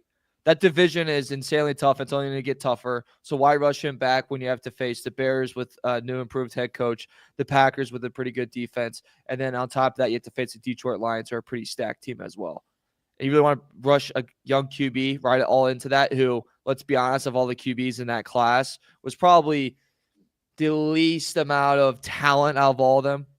I don't know if I really want to do that right away. I think it makes more sense to kind of maybe just franchise tag and do one more year with Sam Darnold in Minnesota. If it's not Minnesota, I see a lot of teams maybe just taking the ride because of this weak draft class. We haven't heard one positive thing about Cam Ward or Shedeur Sanders. We've had 3 draft people on our show, and every draft guy that we've had on, I've left going, I think a little bit less of this QB class. So if you're the Giants, for example, maybe Sam Darnold's your bridge guy, and Brian Daboll and Joe, they need a playoff runner. Their owner's literally going to come in there and say, pack up the things, fellas. It's time to leave. Yes, as we all know, the Giants ownership has just been an absolute beacon of responsible ownership over the past couple of years. Saquon says hi, by the way. But he is fed up. Like, he's made that very clear in press conferences. He's very fed up. And he's very okay, and pissed I'm real dedicated to making the NBA. It doesn't mean I'm capable of it. That's a fair point. That being said, though, let's not talk too much crap about our boy Joe. Guess where he went to college? He let Saquon walk. And he's a great DePaul alum, baby. Shout out to Greencastle, Indiana. I don't care if he is my brother. That's a terrible, terrible decision. Like that, it's not just that it's a terrible decision because I think we as fans, I will acknowledge, we as fans love to make judgments about decisions in hindsight and not hold ourselves accountable for agreeing or disagreeing with the decision in process. But the day Saquon walked, I was like, yo, G-Man are going to live to regret this. Like, that's the most obvious bleep up in years. Okay, but how good would Saquon be on that crappy Giants team? How good, really? He was good before they let him go. No, but he wasn't the problem. But what would that get you? That's my point with letting Saquon go. The Giants, where I get it. We're like, you weren't talented anyways. You weren't a good football team. What would having an insanely good running back really do for you? You're gonna make the playoffs now? You didn't really compete for a Super Bowl? No, you wouldn't do anything. Daniel Jones is still a quarterback that's gonna set you back, and he did. Mike Neighbors was crying he didn't get the football enough. Your defense is still a couple seasons away from being very, very legit. Like, that team wasn't going anywhere with Saquon. You might as well let him go. Fair. That's actually fair. That's actually a good point. I'm actually going to give a point to Mario on that one. Congrats. It took you 5 years. I'm going to give you a point on that one. All right. That's unnecessary, and we all know it. Hey, Nas Mario Herron from the BetMGM Network joining us here on the Rob Brown Show and the Fan Upstate. There is one more NFL wild card out there that I did not expect, but I'm also kind of, the more I think about it, the more I'm like, oh, this could make it interesting. Apparently, Tommy Brady has been taking some fellas out to dinner and asking if anybody's interested in coming to the Las Vegas Raiders, including Matt Stafford. And while if anybody else was doing that for the Raiders, I'd be like, dude, I'd be more influenced to be a Raider by Cody Decker than I would by, Michael, whatever his name is out there, Owl's kid, whatever. But if Tom Brady calls you and asks you to dinner and says, hey, I want you to be a Raider, I'm a little more interested. The Raiders might end up being an interesting little wild card in all of this. First off, I don't believe for a second we just randomly ran into each other. And they're like, hey, let's get dinner. Come to my place in Montana. Sure. All right. Nice. Yeah, I bet. Second, look, Tom Brady's probably very persuasive, and I understand it. That's the greatest quarterback of all time. And I guarantee you in a conversation you have with him taking over as a majority owner of the Raiders, he probably has a very solid plan, and he has his guys in place. Pete Carroll's a good coach, that GM. Let's see what happens. All that being said, if I had Matthew Stafford, why the hell would I go there? Oh, hey, by the way, here's Patrick Mahomes twice a year. Oh, by the way, here's Sean Payne twice a year. Hey, one more thing. Go face Jim Harbaugh twice a year. Yeah. We got a really good tight end, but besides that, we don't got a receiving core. We got a really good defensive edge guy. Very, very good. What do you have outside of that? I'll wait. Absolutely nothing. It's not unfair. It's not unfair. I just think if Tommy B says, come up, I'm going to cook up some elk steaks on my ranch in Montana, and he says, Matt Stafford, if you sign on with me, I will guarantee you that I am going to be out there advocating for free agents to come to Vegas. Even though Tom Brady's not an active football player anymore, he's the type of dude that's going to have, I think, more sway in attracting free agents than Al Davis's kid will. I'm not saying right now anything's going to happen. I'm saying that if there's a wild card out there that could make it interesting for no good reason, it's Brady and the Raiders. It is. But if you're a Raiders fan, do you really want that? Like, are you really building towards your future, or are you going for a 2-year run, 3-year run? Because if you get Stafford and you have Pete Carroll, that's not a long-term head coach, and that's not a long-term quarterback. What are you going for win now right now? Why are you doing that? That makes zero sense. Why not just try to build something and not try to quickly buy your way to the top? How long they been trying to build something, buddy? I mean, past Forever. 2 years. Forever. Okay, but at one point with Derek Carr, it looked like it was trending in a similar direction, and then it didn't work, and you had to kind of reset from there, and they're still resetting. Why not just think for one more year and then wait out this upcoming quarterback class that's supposed to be, one of the best we've ever seen? I don't disagree. I mean, it's not my fault they had a obvious future Hall of Famer right there on the roster, and they let him walk. But, that's different discussion. All right, real quick, we got another minute or two left with the hate and ass one here on the show. Clemson needs Louisville to drop a game, and they need Duke to drop a game. Louisville's got a couple of good, not great, but good teams. Duke has got to go to Chapel Hill to wrap up their season. Is there any chance or possibility that North Carolina could knock off Duke in the season finale and help the Clemson Tigers carry the number 1 overall seed into the ACC tournament? It's possible. UNC's done some things to change up their lineup and change up the rotation that has been extremely beneficial to them, right? And in this rivalry, if it's proven anything, is that anything can happen on any certain day. A lot less talented North Carolina teams have beaten some insane Duke teams. Some bad Duke teams have beaten some crazy, very talented North Carolina teams. If it's going to happen, it's going to happen in North Carolina, where it's R.J. Davis's last game, where he's going to find the shot very, very quickly. Elliot Cadeau knocks down some shots. Maybe even the freshmen Ian Jackson and Powell, who have been exceptional players for UNC, had big games in that one in Chapel Hill. I think it's very much possible that UNC is going to be in that game. When that line comes out, whatever it is next week, you bet your ass I'm going to bet UNC to cover, because they're going to come out fighting. They're going to come out pissed off. Hubert Davis, after he gets his butt kicked by Duke, tends to bounce back really well. Now, does that deserve a contract extension to 2030? I would argue no. I would argue absolutely not. But what do I know? I'm 26 years old with a freezing apartment right now that is making me going to wear about 4 layers all day. I'm 26 years old. Okay, bud, we get it. We get it. By the way, Texter just wrote in and said, just wanted to point out to you guys on the stream, my 10-year-old walked in when you guys were saying birthday wishes. She turned and said, happy birthday, Rob. Is he cold? I said, who? Rob? Why? She said, because he has a beanie on. So a 10-year-old Mario looks 40. Okay, that hurt a little bit. That hurt Good. a little bit. Good. Okay, also, I bet you said checks in the mail. Well, here's the thing, Mario. The 10-year-old looked at the 3 of us there and thought you were the star of the show, so you had to be Rob Brown. I mean, you can look at it that way. Oh, counter. Like Israel Adesanya right now with my counters. First off, that was Lonzo's counter, not yours. Stop taking credit. Same team. We're a tag team. I don't know if you've been watching WWE Definitely lately. same team for sure. Yeah. We're It's like the world against Rod. Yeah, we're like Shawn Michaels and give me a second.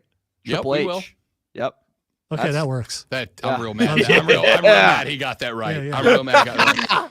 Ladies and gentlemen, every Thursday at 9 o'clock, we are joined by Dollar Store Justin Bieber, hating ass Mario Herron from the BetMGM Tonight Network. You can BetMGM Tonight and the BetMGM Network. You can hear him on BetMGM Tonight from 7 till 11 p.m. every single weeknight, a show that I will host along with Brad Evans next Wednesday, Thursday, and Friday.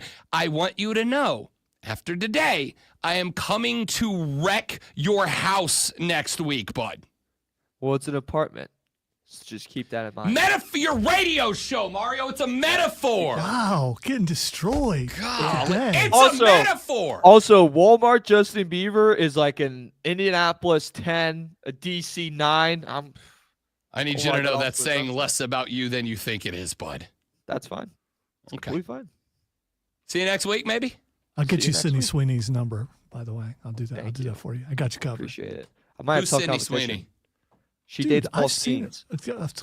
Yeah, she's been in a bunch of movies. She's not dating Paul Skeens. That's Livy Dunn, the gymnast from LSU. No Yes. way. Yeah. That's Oh, my God. bad. That's my bad. I ain't gonna lie to you. That's on me. I got that confused. Goodbye, Oh, yeah, Mario. Sydney. Yeah, Sydney's Euphoria. 26. I'm 26, you guys. I'm cool. I got a beanie on. I'm 26. See you next week, maybe. We'll see. Mario Heron, BetMGM tonight. You can hear him tonight from 7 to 11. I'm 100% clipping that and sending it to Ryan Horvat and Brad Evans. Fight Club up next on the Rob Brown Show in the Fan Upstate.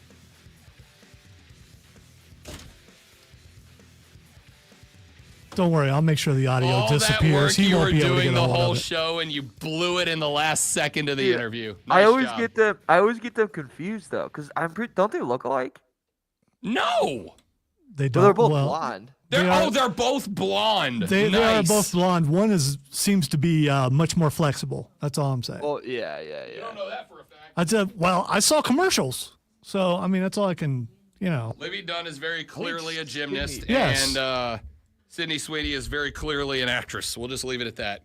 I'm pretty Yeah, sure. but she's Sydney exactly my Sweeney age. could play a gymnast in a movie. No, she could Oh, not. She could. She's a year No, she older. could not. No, she could not. She, I don't know that she would be capable of. Never mind. We're just going to stop this conversation now because I sound like an absolute creep. Well, no more than I do, but I mean, you started it. Oh God. Yeah, I can't believe it. Well, what are you gonna do? All right. Yeah, it's all right. You listen. You blew. You had an opportunity there to have maybe your best interview of all time, and you just blew it on the walk off. It happens. Yeah, that's usually how my dates go too. I'm terrible. If I could tap Edwin Diaz for the closer. Here's the thing, though. I mean, if you look at how You many like you that got and how many he got one. That's And- true. And we just completely destroyed him the entire interview. So If it was a 7-game Just because series, Mario we'd have doesn't won. understand how metaphors work. Does it mean I lost? he has declared himself victor. That's what you do when your name's on the show. That's also true, though. All right, I gotta head out and do this. All right, bud. rundown. I'll see you, fellas. See you, buddy. So yeah, Oh man. What a guy to call a protege, huh? I'll take him. Oh.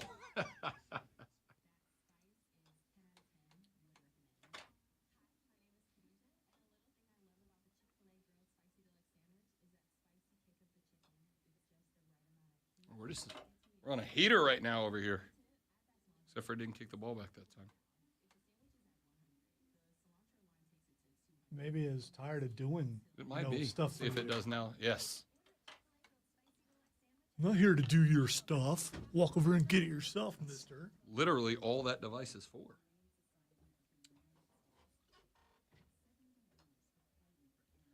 And you're probably going to break it.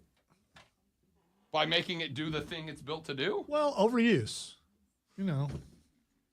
Maybe the person who owns it doesn't make shots as much as you do. I played golf with Joey B on Monday. I sucked, but I was absolutely crushing some putts. How long did it take? How many strokes did it take you to get there, though? Too many. Mm-hmm. But once we were on the green, Okay. it was just cash money, and then I missed the next two in a row. So what you're saying, if you're playing some sort of sport with Rob, just get him to start bragging, and then he's gonna mess up, and then you can make your money back. That's not untrue. Oh, I don't gamble on myself on golf. Are you kidding me? I suck.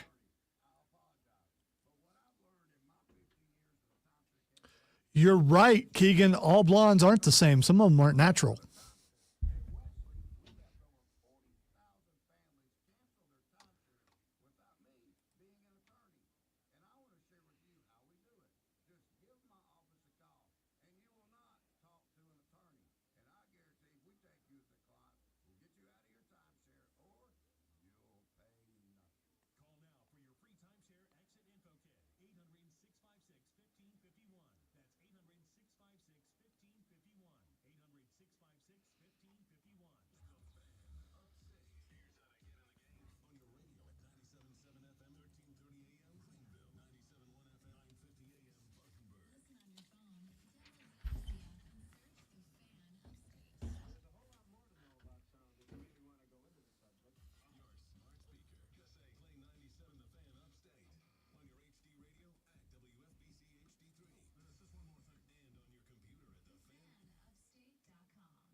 Welcome into the Fight Club where we play hurt because that's what we do. You rub some dirt on, you get back in the game, you do what you do, and win awards and trophies and stuff. Also, we have both officially changed our name to Saints because, you change your name to Saints and then you prove another company wrong about how good you really are. Robbie Saints. Zoe Saints. Why not? Why not? Before we get to Elimination Chamber, so Ricky Saints, he's just been sitting around, just ain't been doing anything. Couldn't find anything for him to do. Wasn't good enough to be in the ring. Apparently, got that one wrong, didn't they? Yeah, I'm gonna tell you. I'm gonna tell you the truth real quick. I haven't watched AEW in like 3 weeks, and not only have I not watched it, I have basically been keeping up with that company via social media clips and not much else. Let me tell you where I'm at. I think Haley Cameron's going to be an absolute star, but the fact is the best thing that show has going for it right now is a puppet. I mean, sorry, Harley. The best thing that show has going for it is a ventriloquist right now. And don't get me wrong, there's room for that in wrestling. I'm team comedic wrestling. That is why friend of the show, R-Truth, remains the greatest. He got over, for the very first time in his career, Louisiana Knight last week. Biggest megastar ever out of New Orleans, Louisiana Knight. I'm a huge fan. But the biggest thing that show has going for it, like, even Jon Moxley, a guy that Zoe and I both are big fans of, like, even the Death Riders concept right now is just like, what are we doing here? Like, what's our goal here? I don't have one. Yeah, I'd rather still be seeing Moxley the Mountie. Yeah. At least that was somewhat entertaining. That was hilarious. But genuinely, what are we doing here? What's our goal here? So I think one of the best things going on in wrestling right now is not only bringing in some ex-AEW guys to show how you can develop them, which is definitely a slap in the face to that company, but also the NXT TNA crossover. It's making me watch TNA, which I did not do for a very long time until Joe Hendry came along.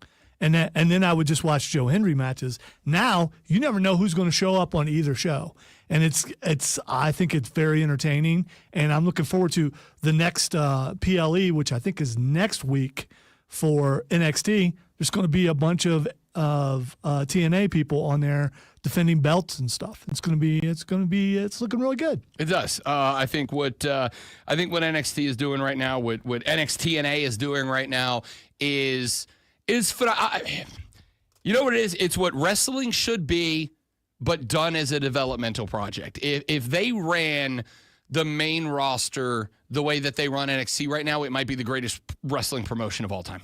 Genuinely.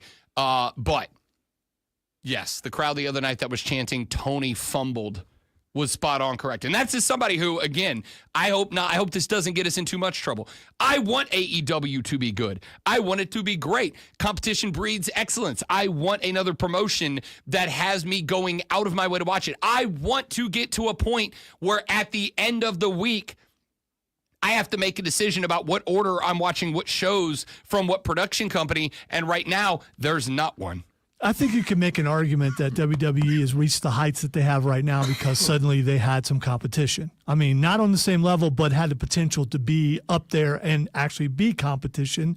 And that helped them up the game. And, some old man got forced out. That also had a lot to do with it. A lot. Yeah. All right. Most. Elimination Chamber coming up Saturday.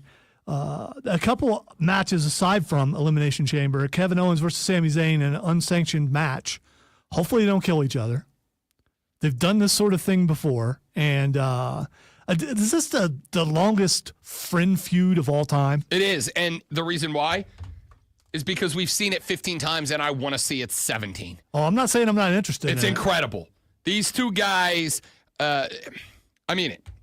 these two guys are what wrestling is meant to be. Like the way that they have told a story, there have been more face turns and heel turns and backstabs and assists and everything else than ever before. And they've been so good. You can go back and watch some of the old death matches when they were Kevin Steen and El Generico. I have never said holy bleep as many times watching wrestling as when these guys were getting after it. Now, the only thing I would ask, great one, is they've made it unsanctioned, which kind of sets you up for that. Will they let them go full Ring of Honor, Steen v. Generico, old school, breaking each other as people match? Or do we get a WWE style unsanctioned match where it's like, yeah, there's a couple of extra bumps in there, but it's pretty much just a match? Because it's them, I think they let them go. They have to, right? Because they've done this quite a few times, and they've shown they could do it successfully without too much damage. You know there's going to be some damage, Fair. but without too much. All right, another match that's not Elimination Chamber, which I don't know why it's on there, but it is. Tiffany Stratton and Trish Stratton versus Nia Jax and Candice LeRae. I mean, why is this on a PLE? Because they're in Toronto and you got to get Trish Stratus on the card. Okay, all right, I guess that makes sense. That's why. It's the only reason. You get Tiffy time on the card. You don't have to do anything extra with it. You don't have to put a belt on the line. You get Nia on the card. She is, your dominant monster right now. And if you're in Toronto, Canada, you got to put Trish Stratus in the ring. And I'll say this. The last 2 times Trish has been in the ring, I'm like, maybe just make her Tiffy Time's valet for a few minutes or something. Like, give her a reason to be on camera. But, like, I love you, Trish. You are obviously one of the women that was in that Rob's Becoming a Man era. I will always have a soft spot in my heart for Trish Stratus. She does not need to be in the ring trying to go anymore.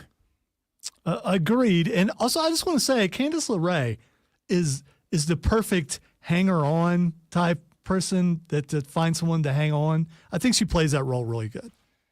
I do too. Whether you like her or not, she's the perfect person to put in that position. I don't disagree. I agree with you. I agree with the concept. She's a good worker. She doesn't really need a whole lot. She's safe. She's fine. She's not going to do anything that electrifies you. She's never going to win a crowd over on her own. I think that's the only issue I have is, like, there's never a spot where you're going to get that great Candice LeRae face moment where she's going to turn and everybody's going to be on board. She's just a good, generic, we need somebody to go up there and get beat up on behalf of the face or heel character. All right. Will Cody give his soul away to The Rock? No. I mean, what's the point? No. You're okay. So let's talk about the real root of the problem with this story.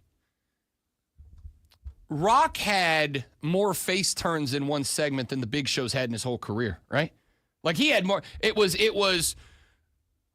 the goosebumps and the finally, and everybody's like excited, and then like one sentence later he's like, shut up before I slap the syphilis off of your mouth. And it's like, oh, you're a bad guy again then. And he's like, me and Cody, we're actually buddies and I'm so proud of him. It's like, face turn. And then he turns around and he's like, but I want your soul. And it's like, oh, heel turn. I don't understand what that was supposed to be. If you're coming out there to be the new corporate entity, you're coming out there to show that you are the fight, then be a heel. And I understand why you kind of had to come out in a face role because you were announcing that New Orleans is the site of WrestleMania next year. Fine, I'm good with that. But if you're going to do this whole I want your soul Cody thing, you can't do that as like and it's not a tweener. Like, even the concept of a tweener, Stone Cold Steve Austin was a tweener his whole career. He was an active face for 3 sentences and then a mega heel for 3 sentences, but then right back to a face and right back to a heel. And he didn't do it in a way that it made any sense. It just didn't make sense. So where do you put this in the show? And is this more about who he's not going to sell his soul, but someone already has, and that person's going to come out and help The Rock beat up Cody? I mean, or something like that. Well, so Cody is going to make his decision, and let's be real, we all know what the decision is. Of course, he's not going to sell his soul to The Rock. The question is, very simply, did we get a Cena heel turn? That's the only option here, right? You're not, again, we've talked about this at the end of the day. In fact, I talked about this Tuesday on BetMGM tonight because I'm very good at my job. Cody sells more merch than anybody else. He is the kids' babyface champion right now, even if he is a boring champion. Respectfully, he is. The best we've gotten was his feud with Kevin Owens in that ladder match. And why? Because he didn't act like a face. He acted like a heel trying to end Kevin Owens. That's what made that match interesting. But he's selling and moving so much merch, and the kids are so on board with him right now, you can't turn him heel. So you have 2 options, which is either The Rock puts an anti-Cody stable together, which we've already done for like 4 years in a row now, or John Cena turns heel. John Cena finally goes on a heel run that he never has, and I don't know if he's wanted to or not, but he goes on a heel run to get number 17. In which case, he's already I'm set it up. If that was, I mean, with that press conference, kind of going corporate in the press conference, didn't really think about that, made it about himself, which he hasn't really done. Yep. I kind of hope that happens. That would be kind of cool. All right, let's get to the matches. Women's Elimination Chamber: Liv Morgan versus Bianca Belair versus Alexa Bliss versus Bayley versus Naomi versus Roxanne Perez. Who you got? I can't. She's just so annoying. I'm so Jordan Grace. I'm glad she nearly knocked her head off. By the way, Jordan Grace is going to be an absolute megastar, right? Like, she's going to be an absolute legend for a long time. She is. There's just nothing negative about her. On the women's side, I have gone back and forth a lot of different times about this. I think it's going to be Bianca. I think it's going to be Bianca Belair. You've got the Naomi and Jade Cargill storyline that is still floating around out there. You can obviously put them back into the tag picture if you want to create some weirdness there. Bianca can go right back into the main event picture if you want. I think they kind of cooled them off a little bit, both to bring some heat when Jade Cargill returns, A, and B, to allow Bianca, because apparently her and Montez are getting divorced behind the scenes in real life. So I think he gave her some time to, like, go handle her business on that end of it, especially since they both still work in the same place. But I think you're going to go ahead and see her full throttle back up because everybody else has gotten there. You know, Nia Jax has got Alexa Bliss coming. Roxanne's got whoever they want to line her up against. Charlotte and Rhea can go at it, whatever. You need something to do with Bianca and setting her up for her versus Naomi versus Jay moving forward. But you got to put a rocket on her to make that happen. Okay, So I'm going Belair. I have a comment on that, but before I do, Keith on the stream says Bliss brings the title to subscribe. Let's do it. 6, we haven't seen in a while because of injury. I'm ready for my moment of bliss. All right, so I think it's going to be along those lines. I think Naomi's going to win because I think Jade Cargill is going to come out and she's going to do the monster thing and somehow get inside the chamber and take out Bianca for Bianca being the one that injured her. No. Bianca absolutely wasn't the one who injured her. Bianca was in the ring when she got injured. We don't know when they discovered the body. The body. She could have been laying back there for at least 20 Somebody minutes, get 30 Jeff minutes. Goldblum in here. There's been a murder. Exactly. I mean, I don't think it's anybody but Naomi who laid out Jade Cargill, which is why I think she comes back and gets Naomi, and that's another part of the reason I'm picking Bianca. All right. I'm also going with Bianca, by the way. That thing that I said that I would love to see happen, I don't think it's going to happen. I think what you said is going to happen. It's going to happen. Men's Elimination Chamber, John Cena versus CM Punk versus Drew McIntyre versus Logan Paul versus Damian Priest, friend of the show, Damian Priest, and Seth Rollins. A lot of people thinking that Damian Priest doesn't even wrestle because The Rock takes a spot or takes someone's spot. You're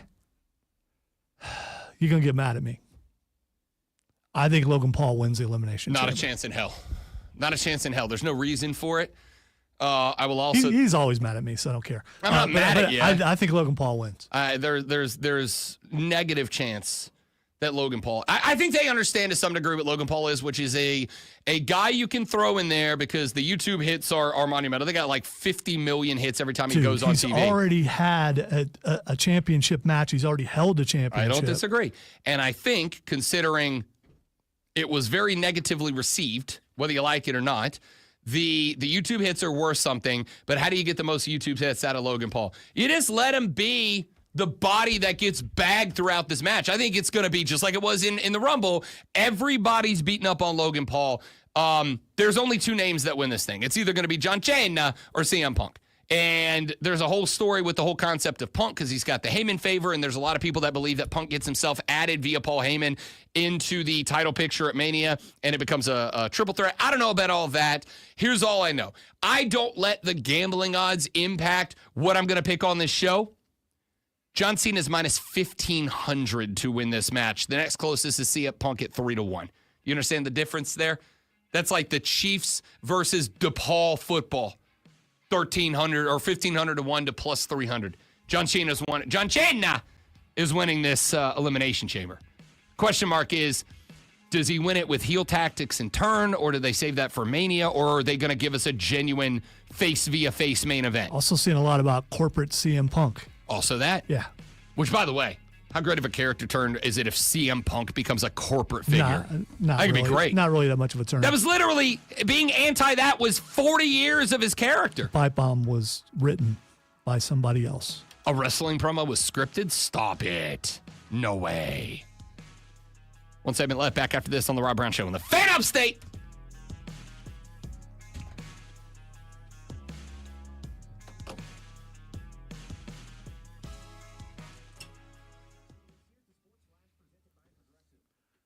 That's all I'm here for. Is for just making him mad. You know, it's very entertaining.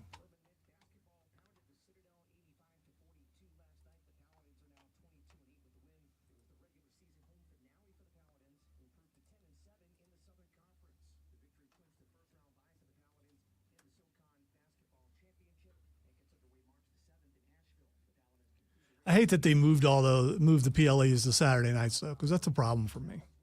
This is always going on right when I'm on the air, and then I have to decide: do I want to watch it while I'm doing the show, which I'm perfectly capable of doing, or watching it later and try not to get spoiled? And it's hard to not get spoiled,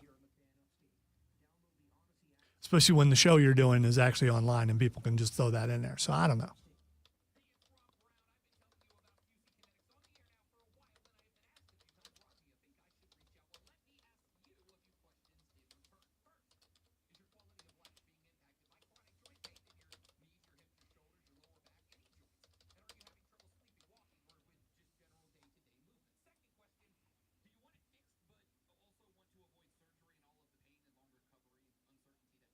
Although I did get a guy who was not a wrestling fan to watch wrestling last month when I got Odie to watch a big portion of the Royal Rumble, which we were watching, waiting to get ready to do the Upstate Pulse.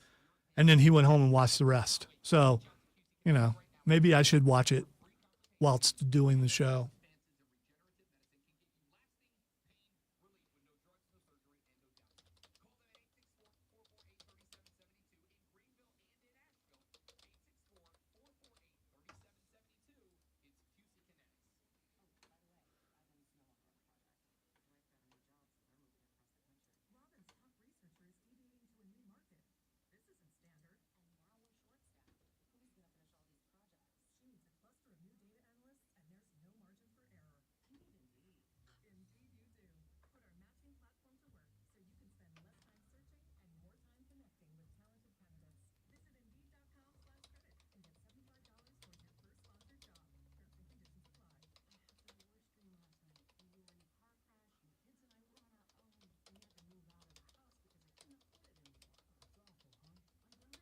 Trying to think of any wrestler who never had a heel turn.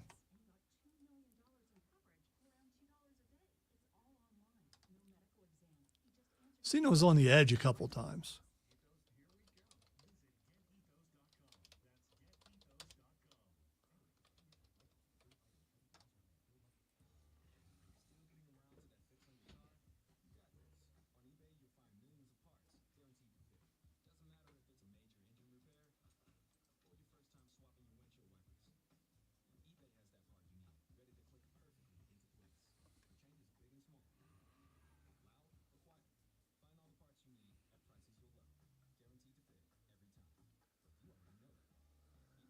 I think somebody got lost.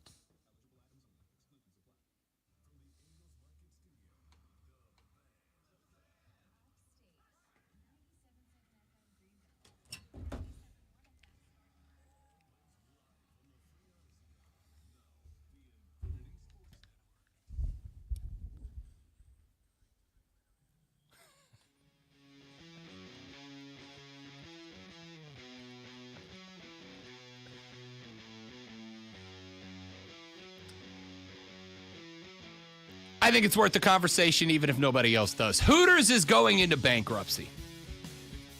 I can tell you why. It's really not that complicated. And I say this with all due love and respect to a restaurant that I was in a lot when I was growing up. All right? My old man took me to Hooters when I was a kid. I kept going to Hooters when I became an adult. And I will tell you why. To the disbelief of many of the ladies, including my mother out there, I can tell you why. Because their wings used to slap. Because they used to genuinely have the best wings in the game. Only been there a couple of times, and it was for remotes. But the wings were really good. The wings used to slap. They used to be fantastic. And about 10 years ago or so, they changed them. And I don't know why. I got guesses. I don't know that any of them are more or less correct than any of the others. My guess is because back in the day when I used to go to Hooters, and I can say this with all sincerity, I Scout's honor, I used to go to Hooters for wings. I didn't care about the girls. I used to go to Hooters for the wings. The wings were genuinely delicious. And then... So the girls didn't add to it at all? No, I can tell you, Scout's honor. Okay. I went to Hooters for the wings. Okay? Just like I will go, there's a dive bar around the corner from my house that has spectacular wings. And I go there for the wings. And the people who work there, they ain't Hooters girls. I don't care. I'm a fat guy. I go to places for the food. Okay?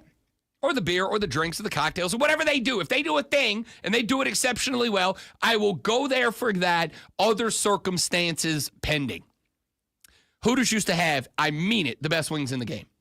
And about a decade ago, they changed them. My theory is because back in the day, they used to bread the wings when you ordered them, fry the wings when they ordered. When they brought them out, you could still see the oil bubbling on the wings because they just pulled those wings up out of the fryer.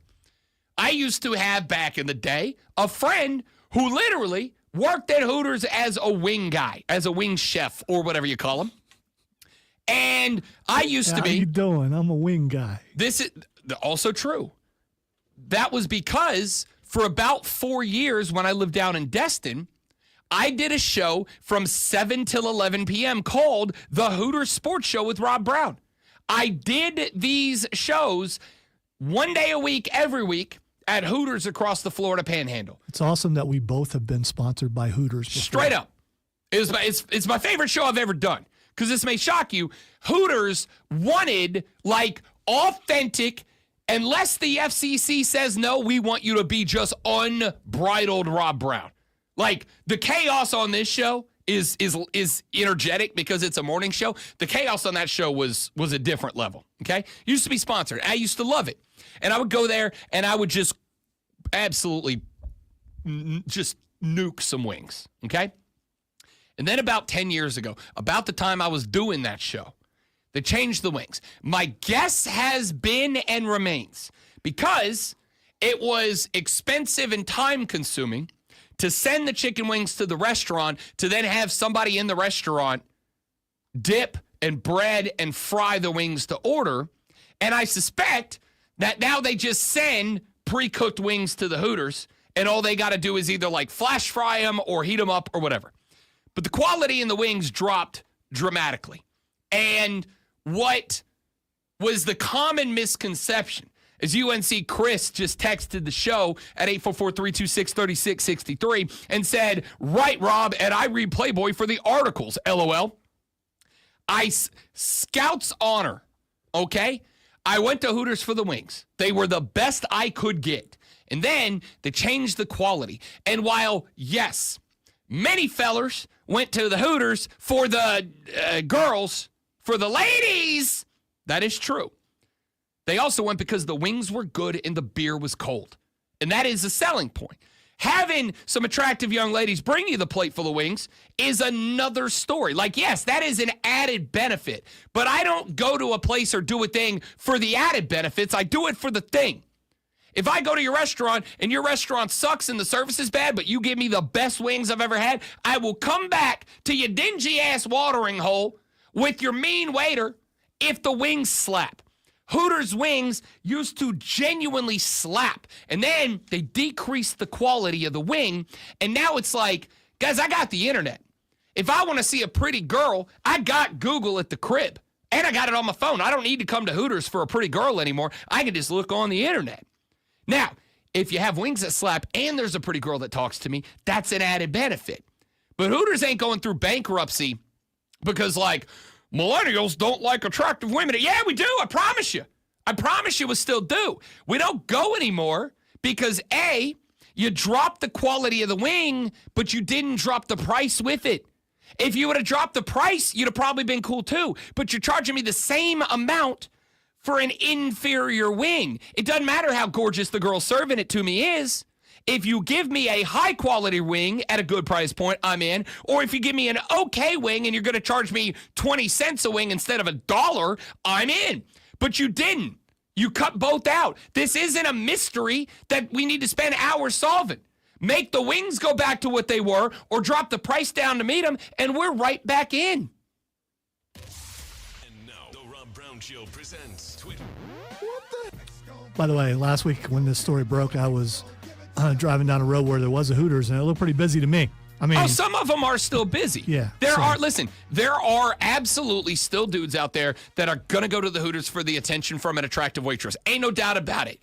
But it's not booming like it used to be because there has not been in a decade a night where I've gone, I want wings. It used to be, I want wings, I'm going to the Hooters. I will drive past some other wing spots to get to the Hooters. Now it's like, I will drive past the Hooters to get to the other wing spot. And that's not a shot at Hooters because I would love for it to be great again. Make Hooters great again. Or you just throw the Hooters in your own air fryer. I mean, the wings. Yeah, I can make my own wings better at the crib now than I can at Hooters. Right. And I used to love Hooters. The first thing that's Xing is sad. It's Gene Hackman. Gene Hackman, rest in peace, Hackman. This is a weird story. It is weird. Apparently him, his wife, and his dog were all found deceased overnight, which leads me to believe that like something that was like carbon monoxide poisoning or something weird happened. And also Gene Hackman was like 90-something years old. 95, yeah. Yeah, so I mean, it's not like he was like outside of the range where it was a shock anymore. But with his wife and his dog also passing away, apparently it's going to turn out to be some sort of unnecessary tragedy. People, install and check your carbon monoxide detectors. I can't tell you how important that is, but yes, a very sad story. Gene Hackman, star of the greatest basketball movie of all time, Hoosiers. As well as a bunch of other great movies. Better villain or better good guy? Yes. But better villain. Yeah, better he's villain. definitely a better Without villain. a doubt. Better villain. Lex Luthor in the original Superman and Lil Bill. Gene Hackman was a great villain. Just a great actor. The fact that he could be a face or a heel, but was a better heel. Also coached both basketball and football. Yeah. That's how good he was. I'm not a bit like Any Given Sunday's a good movie. No, I'm talking about not Any Given I'm talking Sunday. about Replacements. Replacements, that's what I meant. Replacements is a good movie. It's not on my Mount Rushmore of football movies, but it is very good. Hackman was very good at it. Pain heals, chicks dig scars, glory lasts forever. That's Keanu, man. All right, the next thing that's acting is Taylor Swift. Tay-Tay trending. I do not know why. I'm going to assume there is another, I saw that somehow she is now connected to the Blake Lively, Ryan Reynolds drama. Like she had some interaction with the dude who is at the center of all this, and Blake Lively, it's been dragged out basically that she was making up a bunch of stuff, and then Ryan, apparently, which I'm going to be real, if we lose Ryan Reynolds from the nice guys department, it's going to be real upsetting for me. I don't think he was ever really a nice guy. Well, at least from the act part. Yes, at least allowed us to believe that he was in the good guy department will be heartbreaking. The reason why it's acting is because Travis Kelce has made his way through the pain of the loss of the Super Bowl by listening to Taylor Swift songs. I mean, me too. Me too. I'm just going to tell you right now, there's nothing that soothes the heartbreak and ache of one Rob Brown than listening to a mid-30s woman sing about her exes, and I'm not even joking. All right. Tay-Tay's therapeutic. All right, and finally, people are probably going to get mad that I'm throwing this on here, but I have an angle. Epstein is axing. And here's the reason why, before you say anything. What if there are sports people on this list? They talk about entertainers. No one talks about sports people. Sports people have a lot of disposable income. What if when this list comes out, we find out like some famous basketball players and football players are on the list? So two things. Number one, I don't for a second believe this list has ever seen the light of day. Number two, if it does see the light of day, it is going to be heavily redacted. Okay? It just is because we know that there are people in charge of letting out the list who are going to be on the list. We're not getting the full entire list. We don't know that for sure, but we can speculate. We can speculate by looking at pictures of them hanging out together. But that's a different story for a different show. So instead, I'll simply say, bring it all to light and let's go get every one of the Sun Guns. I don't care who they are. I don't care if I like them. I don't care if I don't. Pitchforks and torches have never been more justified. If you're on the list, you gonna get got. That's all it should be. Have a great rest of your Thursday, everybody here. We'll see you back here tomorrow. We do it all over again, but probably better. Maybe we'll see if I don't get pink slipped after this show. He's Lonzo. I'm Rob. Have a great rest of your day. See you back here tomorrow on the Rob Brown Show on the Fan Upstate. Later. I don't have any sounds up. I forgot. Bye. I don't know, Joe. I wouldn't have said that about Rob. I don't think Rob's on the list. I don't think Rob's on the list. Yeah. I don't think Rob's on the list. I mean, Rob would know if Rob was on the list. And if there was redaction and Rob were on the list, he would be one of the names that would be redacted. I know people. I got connections. I was not on the list, so we're clear. It's all a joke. Like most of my career. All right, thanks for being here, people. You're all spectacular. Tell your friends about us. We're trying to get rich and famous. Have a great rest of your day. Goodbye.